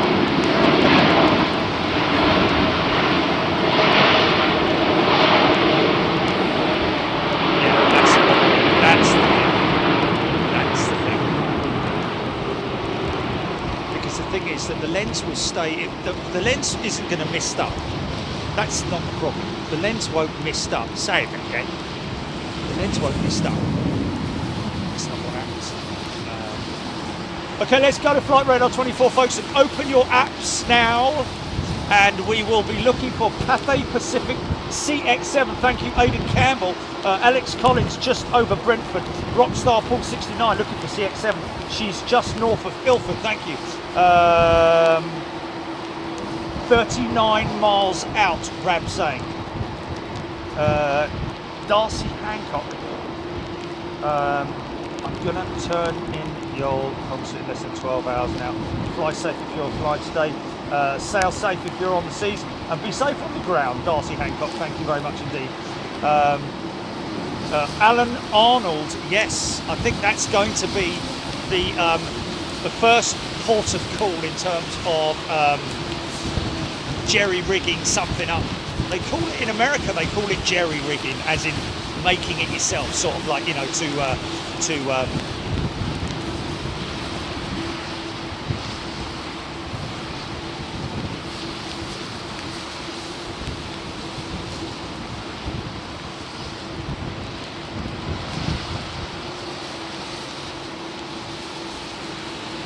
Mirage Croatia flight from Doha to Zagreb is 15,000 in number 1 on Flight Radar 24. Wow.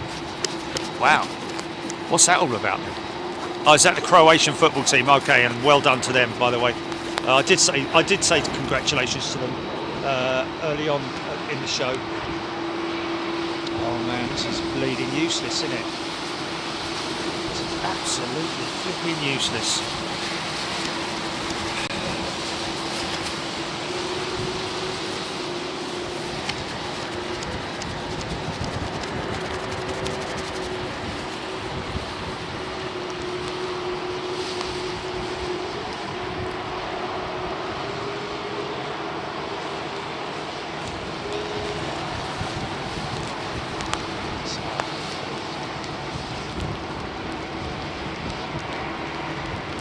That drying, and then seconds later it's just spotty with water.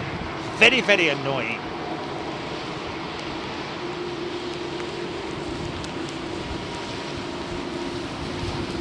Screaming time for Queen. Well, Sue, don't get too excited just yet. We did see a Queen Air 1X. Is it Air 1X?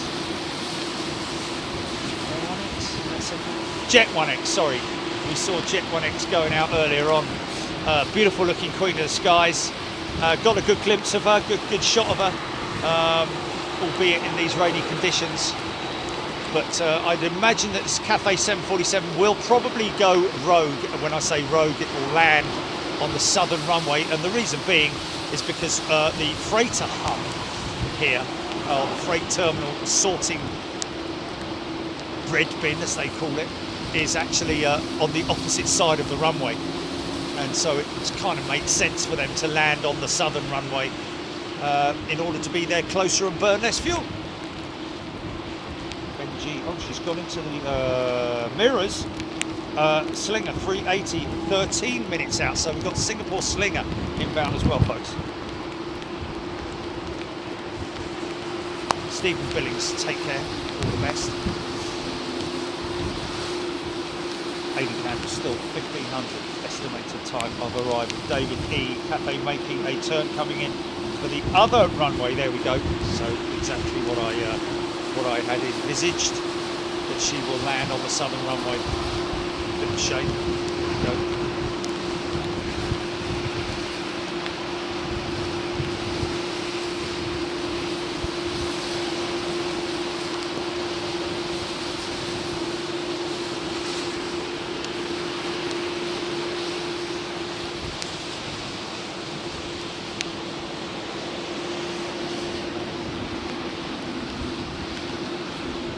Tell you what, I did see the folks when I was taxiing out. This is good, this is good. Keep it going, mate, keep it going.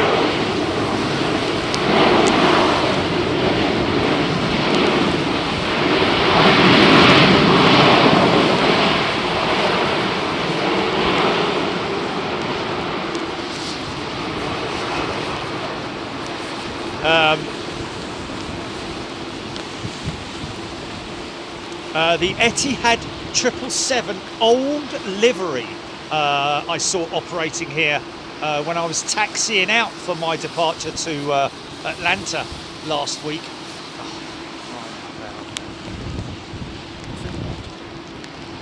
don't know.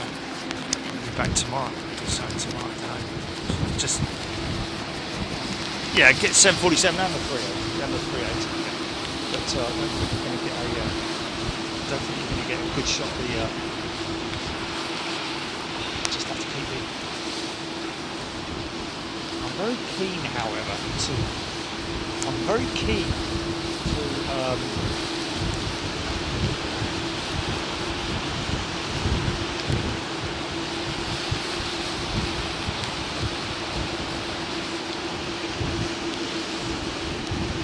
Susan Yu.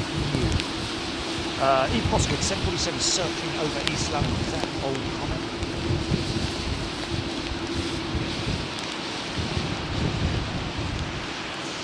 You'll blame me. I personally am standing here soaking wet. My clothes are soaking wet. Well, the outer skins are soaking wet, but I'm bone dry inside because obviously I make the right plans and wear the right clobber. Been doing it long enough to make it happen. However, everything else is absolutely fine. Sound equipment, terror deck. We've got a nice sheet. The camera's got a nice hood on it as well. A custom rigged hood, I have to say. It is a camera hood. However, it has been custom adapted to this camera. So we've got 2 layers of waterproofing for the camera. I have to say the camera is very resilient to showers as well. So, you know, that's this should be a good start up with this American trip. I just need to be kept on guard of whatever anything else. Gerald Mark Jenkins, SQ308 1506 Aidan Campbell. Sue Moon, I have DSLR. You can get glass filters, but wouldn't solve your issues. No. I use microfiber cloths to clean my lenses. Yes, but that's to clean your lenses. This is to dry the lenses. That's a whole different thing, isn't it, Sue? I think. Yes, of course. It's water is always it's the bane of many photographers, and especially in a situation like this where it'd be all right if I was only filming to my right, but obviously when I have to track the aircraft from right to left, getting that the rain blowing in there. It's got a runway inspection at the moment, so we shouldn't have anything coming in, I wouldn't have thought. That's probably why they are putting aircraft into the hold at the moment, because we have a runway inspection by our friends at the operations team at London Heathrow. Here they are.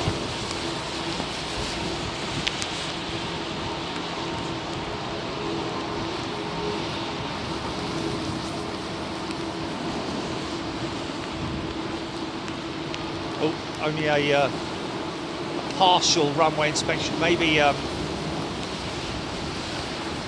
some fog. So they pulled that American forward so they can get that Aero Mexico jet in there. We might have been a bit delayed going off the blocks, that 777.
Check 1 2 1 2.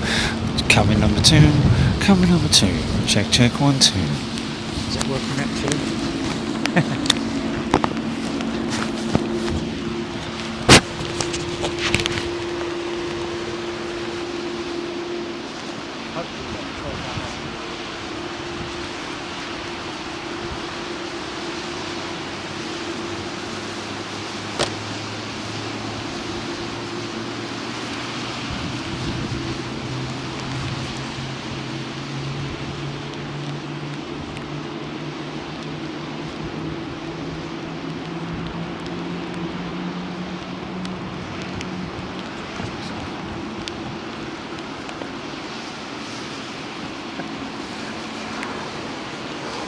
Right. Oh, sorry about that. Sorry, folks. Oh, it's proper Kate Bush, isn't it? Out on the way. It's more in.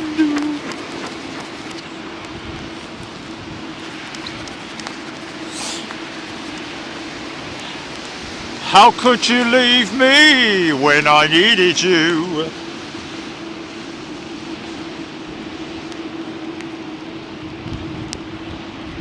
Don't sing!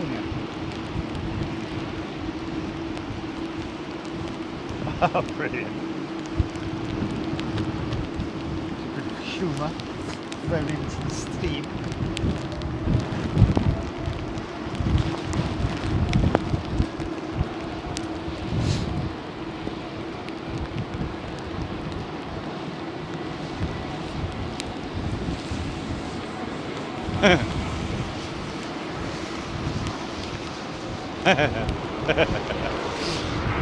I'm sure they would have learned that by now, wouldn't they?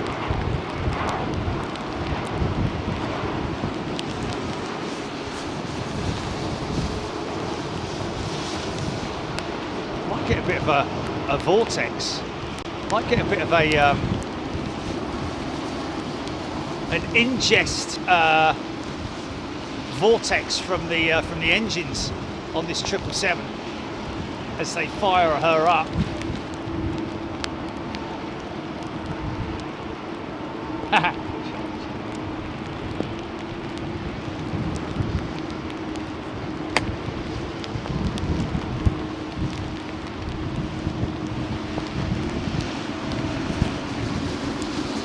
Aidan Campbell, SQ308, number 5 worldwide. There we go.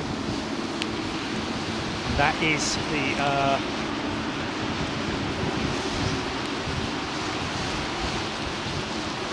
Rockstar Pool 69. The Lufthansa jet coming in from Cologne is the Lufthansa livery. Yeah, we've seen that quite a few times now. Oh.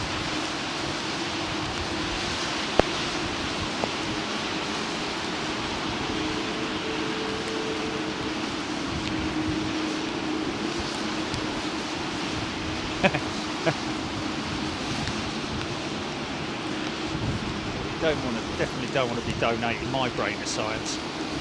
Not unless you want to go back by 50 years. Especially not for geography, that's for sure.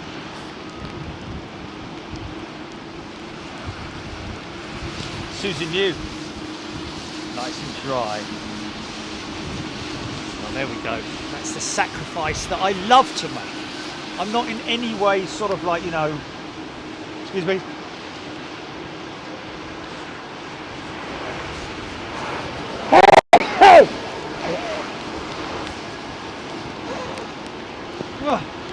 Got Wizard, did you get Wizard?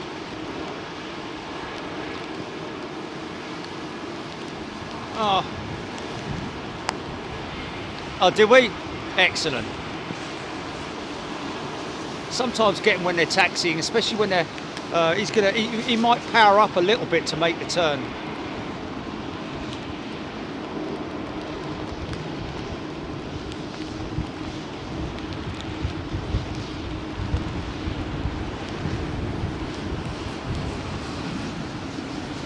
Grace Lord is a new member. Welcome, Grace.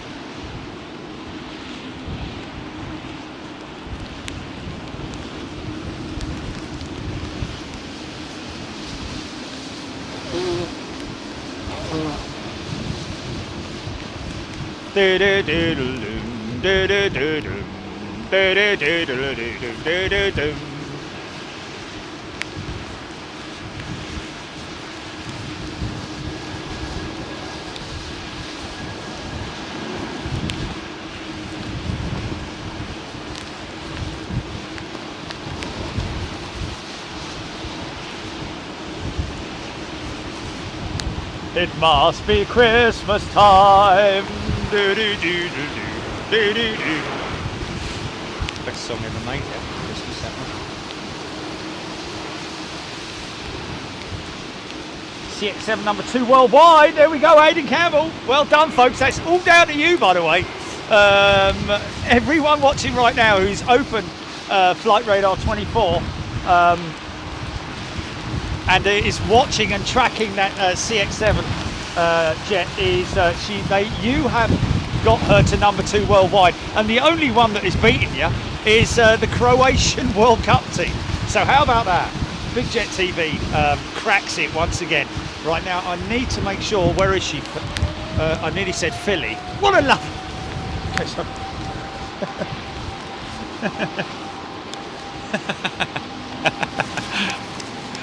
It must be Christmas time.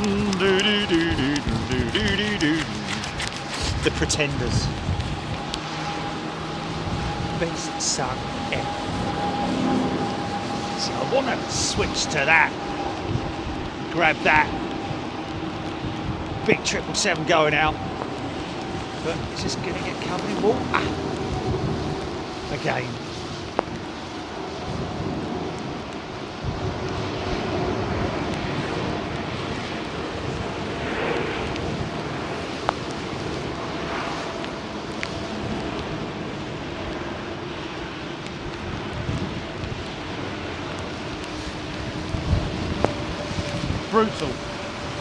Brutal, I'm telling you. Manuel Alzaga, Manuel, a very warm welcome to you, my friend, as a new member on Big Jet TV, as well as Grace Lord and all our other members who've joined up today. A very warm welcome to you, and anyone who's been gifted as well. And thank you to all the giftees as well. Some very, very generous people out there. Thank you so much for gifting membership.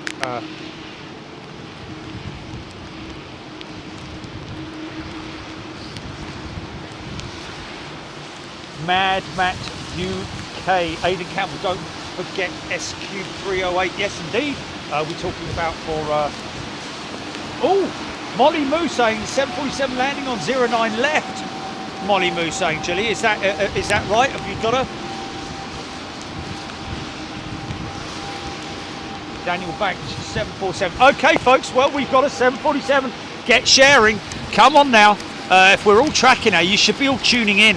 And while you're doing it, hit the flipping like button, you miserable lot. I'm only joking, of course. I'm only joking.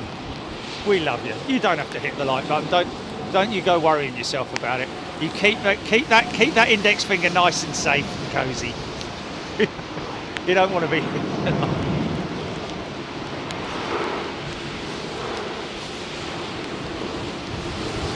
Do not want to have to sort of like do a frantic wipe. Sounds a bit dodgy, doesn't it? A frantic wipe.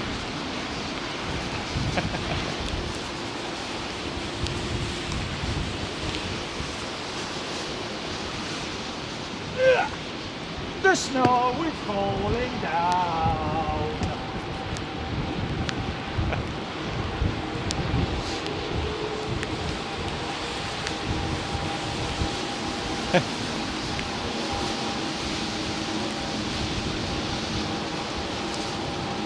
Hey?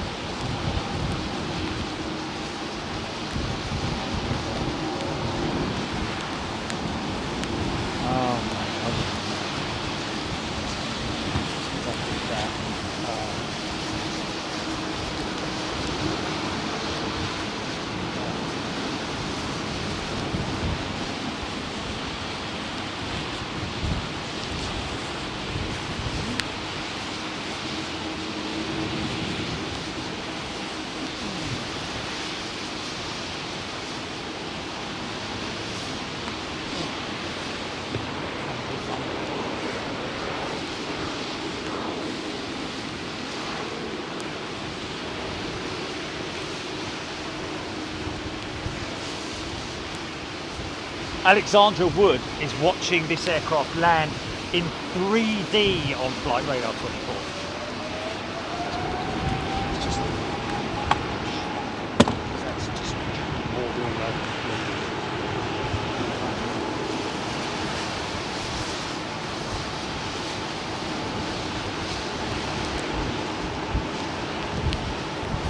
over Windsor, Alex Collins, thank you.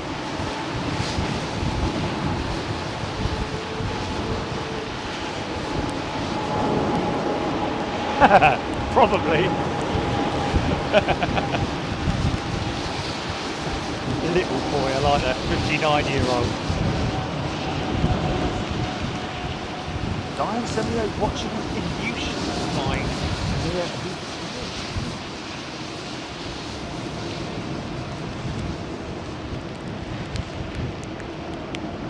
Howard Russ CT. There's your tap. Neo touching down. The rain has just eased off ever so slightly, giving us a half decent view.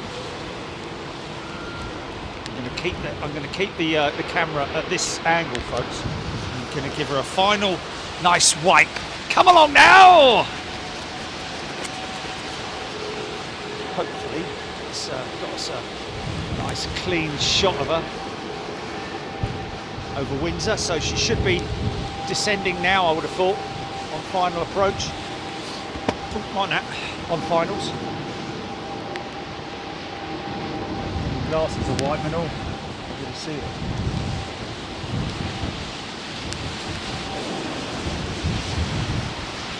Oh, this is her, this is her, this is her. Here she comes. Here she comes, folks. Enjoy this. Hey, y'all!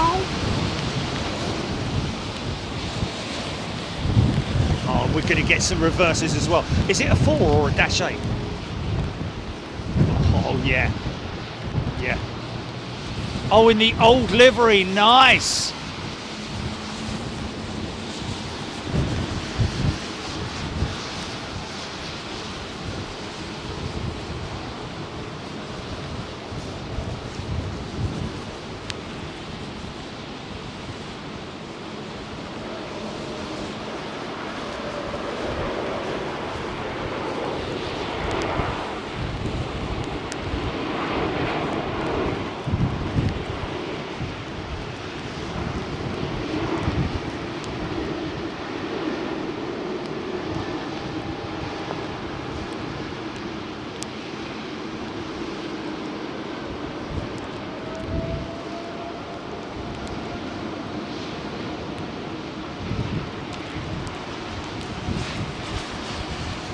Well, that was pretty sweet. I tell you what is just great to see is Cathay Pacific old livery on a 747. Only on the 747. They obviously, not only do they not have enough time, but I would imagine that they probably are saying, well, we haven't got enough money to repaint that aircraft just yet. I kind of like it.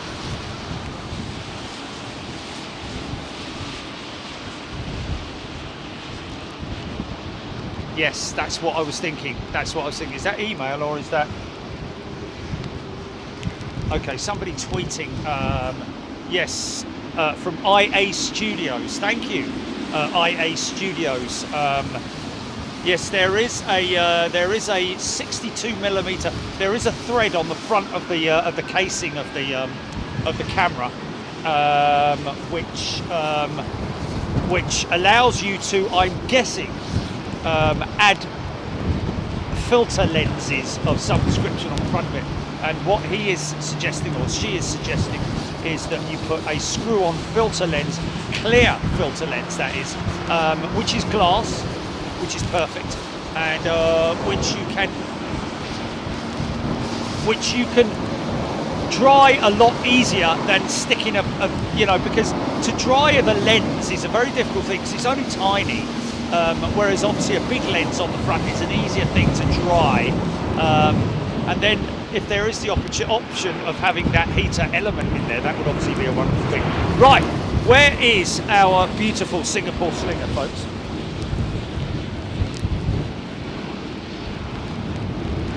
Look at kittens. I'd like to.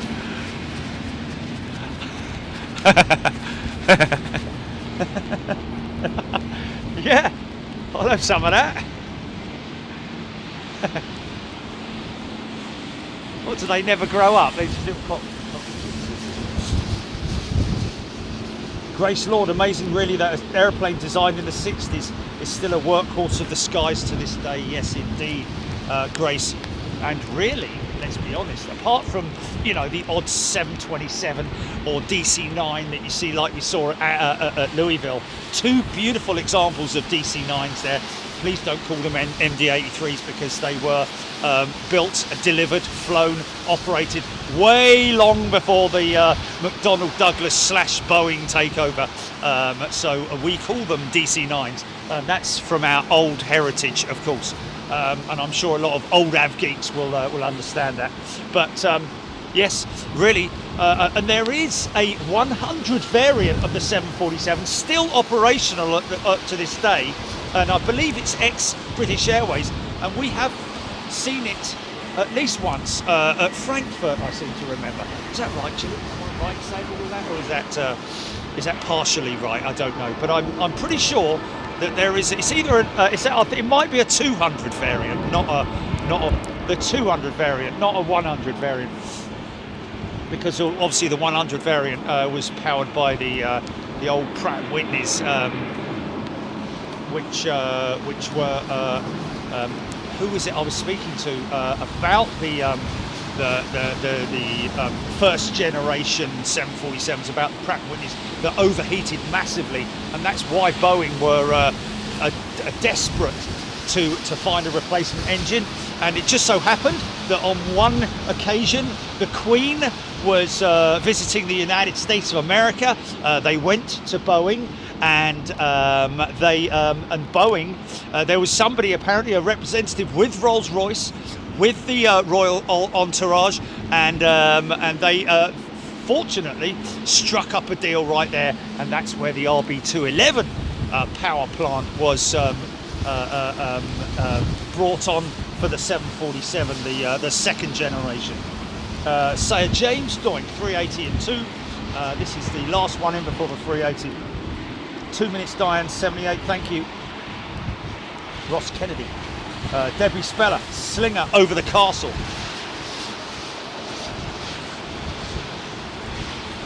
Rab H saying, welcome to Pratt & Whitney JT9Ds, I believe, Eve Hosgood. Yes, indeed. Yeah, a very unreliable engine power plant, because obviously at that point in time they were very early development of bypass ratio turbofans. The RB211 turbofan was the full name for the RB211 turbofan, which was I think JT9D turbofan. These were very early, sort of like almost development engines, which weren't fully. I'm keeping it locked on down there, folks, so that we've got a clean shot of the 380 when she comes in, because I don't want to have to. I don't want to have to tell you again. Captain Mannering, the engine that nearly bankrupted Rolls-Royce, yes, the RB211. Well, the 747 was the aircraft that nearly bankrupted Boeing, wasn't it? Hey! Right, we should. That's the shot we want. Aidan Campbell, number 3 tracked worldwide by 648 of you wonderful people out there. Sir James Doink, here comes the big bird.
I do know that they are Rolls-Royce Trent 9s.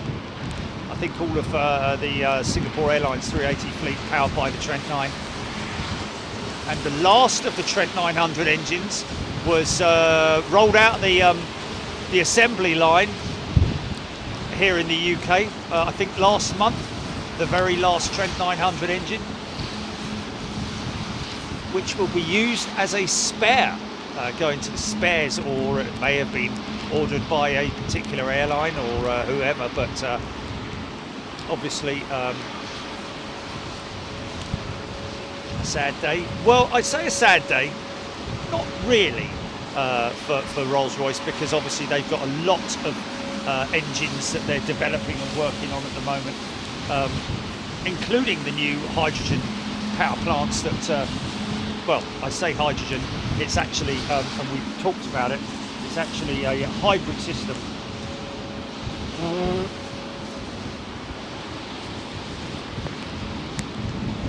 A hybrid system that utilises air and hydrogen as a mix to create electricity, which is then powers cells, which then power the engines, which will not be these big engines for many, many years to come. It will initially start with the use of turboprops powered by, or turboprop variant.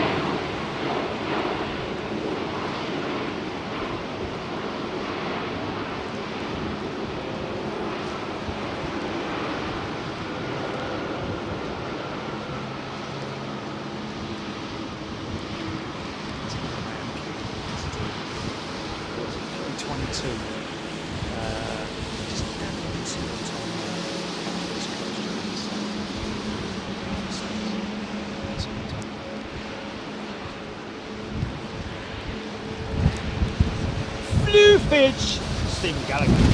Okay. Perfect. Sky Marshal. Everybody rise. Marco Meldrew loved whenever Concorde came to it.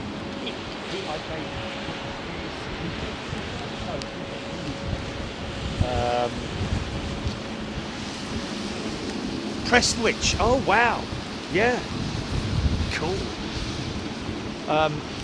You know, I play golf not far from here at Ashford Manor from time to time, and the amount of times I play golf, obviously sometimes with different people that I haven't met before, but the stories that I hear, because Ashford Manor is right under the outbound flight path for 27 operations, so they bank the westbound jets bank right over the golf course, and it is just a remarkable thing. It makes playing golf even more enjoyable, I have to say. Come on, Jerry, hurry up and take your shot. No, hold on a minute, I've got this 330 coming out over the top of me. It's a plane, for crying out. Yeah, but it's a beautiful aeroplane, man. Look at it, admire it, listen to it, suck it in. Play your bleeding shot. Yeah.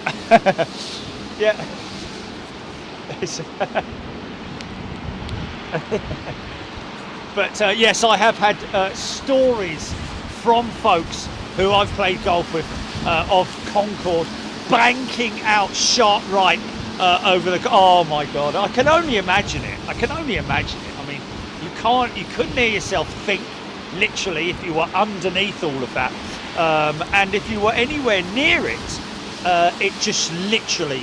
I mean, you think a Trent 7's bad enough, but those engines just shook the foundations of anywhere, literally almost vibrating the places off their foundations. Grace Lord, my dad was stationed at several RAF bases and worked on Harrier jump jets in the 80s and 90s. He rates the Vulcan as his greatest ever plane. What a wonderful thing to do, Grace. I'm sure that there are thousands of people, especially in the UK here, who would rate the Vulcan as their favourite military plane as well. Ellie, the Vulcan gives me goosebumps when it takes off. Well, not anymore, unfortunately, Ellie. That's the end of it. That's all you're going to get. Helen Clapp loves the Harrier jump jet. Ellie, Sandy, H, even talking about the Vulcan gives me goosebumps. Dave Beeler, did Boeing ever have a combi version of the 747, half cargo, half passenger? Yes, David, they did. KLM were one of the main users of the combi jet, and you will see ex-KLM combi jets still in operation. South African Airways also operated them, and I flew a couple of times down to Joburg on the 747 combi.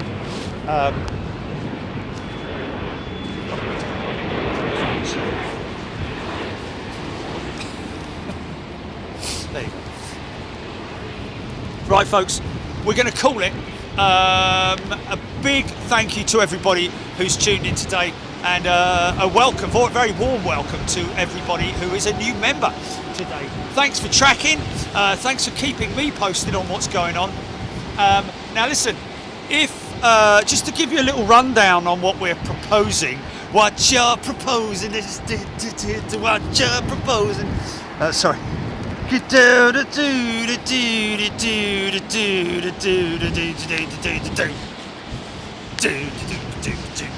Right, okay, just a quick one on shows that we are planning, and this is just a run through of what we're doing. Next Wednesday night from 6 till midnight, EMA, East Midlands Airport, night operations, the freighter hub operations, East Midlands. Stansted cargo operation as well, which we're looking forward to doing. It's a very small hub in comparison to others, but it's still a very valuable one, and one which feeds the local community as well as the road hub as networks as well. So it might be small, but it definitely has a purpose, and we will be doing something with with Stansted. We've done stuff with Stansted before, so it's very easy for us to sort of like bring a show idea to them and get that doing. So we will be doing that in the early part of next year. London City, I know we've said it and we're going to do it. We're going to do a morning rush show at London City at some point in time. Very easy for us to literally pick up the phone and off we go to... See, these gloves have a little zip here where you put your hand warmer in there, you see. Broughton, or Broughton, whichever is the right pronunciation, Airbus facility down there in Wales. British built wings on these A350s and A380s, folks. When I say British built, British assembled. And of course, that is the main section of wing, which is the biggest carbon section of any flying machine anywhere in the world, is the A350 wing, upper and lower surface of the wing. But Broughton is on the cards. Literally, when I phoned him last time, he was like, when do you want to do it? And I said, oh, next Tuesday. He was like, I could do it on Wednesday, but we couldn't do it because we were going away. So it is just a case of making the call, literally aligning the stars, making sure everything lines up, everybody's aware of what we're doing. And what we will be doing with Broughton is showing the loading procedures with the Beluga XL inside their facility there. So we'll get the aircraft coming up to gate, sticking its nose through the front, opening up its nose, and then the wing sections going onto the aircraft, nose going down, aircraft pushing back and then taking off. So that whole operation is something that we're planning and has already been confirmed. Toulouse, we are due to do another Toulouse show. Paul Skilling, thank you very much for giving us more information on what's been going on down there. Lots of activity with Airbus. They're desperate to cover as many of those back orders as they've got before the end of the year. We won't be able to get out to there before the end of the year, just because of our other schedules that we've got, and of course there's only 2 weeks left of the year.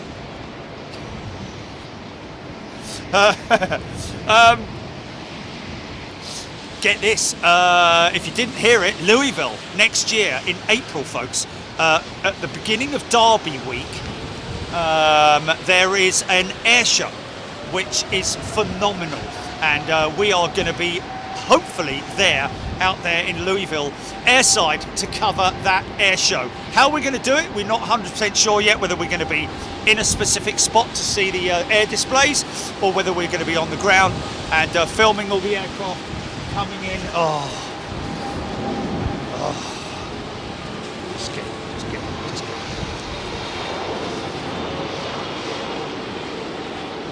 Oh, it's not doing anything.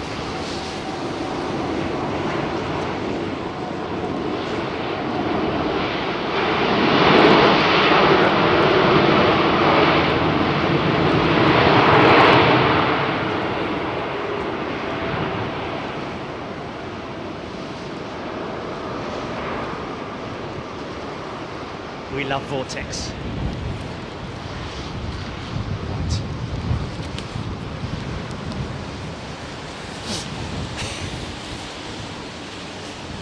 Right, so that's that. I hope you make note of these, because I'll be asking questions later.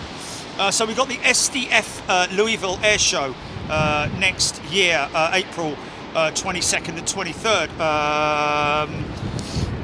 Anchorage, we're thinking we might, we might do something with the snow at Anchorage again, but we're not 100% sure at the moment because we've already done one. But it would be lovely to get back there because that backdrop, there's nothing like it. So maybe get out there right at the end of the last bit of snow, like we did last year. This year, sorry. We've been there twice this year, can you believe it? Narita, folks.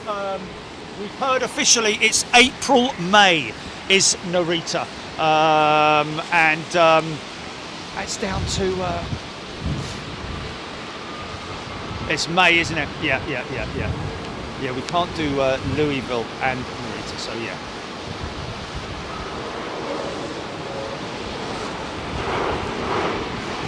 And I have to just say a big thank you to I've got something. Let me just quickly scroll to him. I'm going to put a request into Memphis, by the way, folks. See if we can do something airside at Memphis, because now we've done the whole thing with Louisville. You see what I mean about the see what I mean about that little bit of thing in the corner there? That's the hood that I created. So what I'm planning on is having a longer one, which so I'd have to be standing right back here.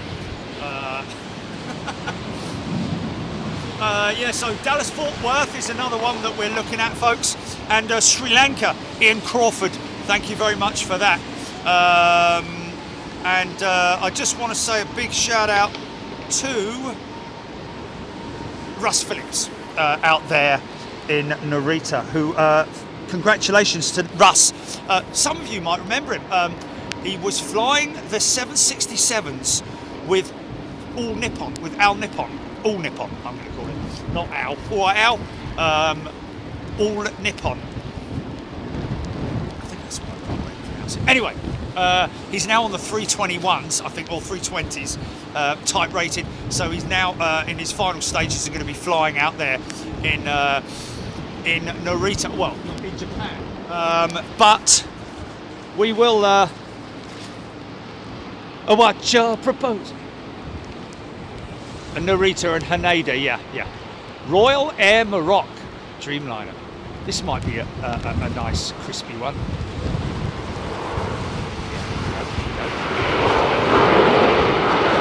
Keep going.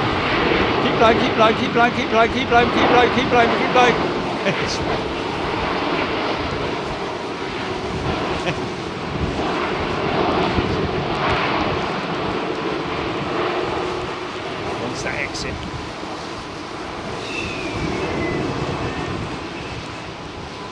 Heavy on the brakes, man.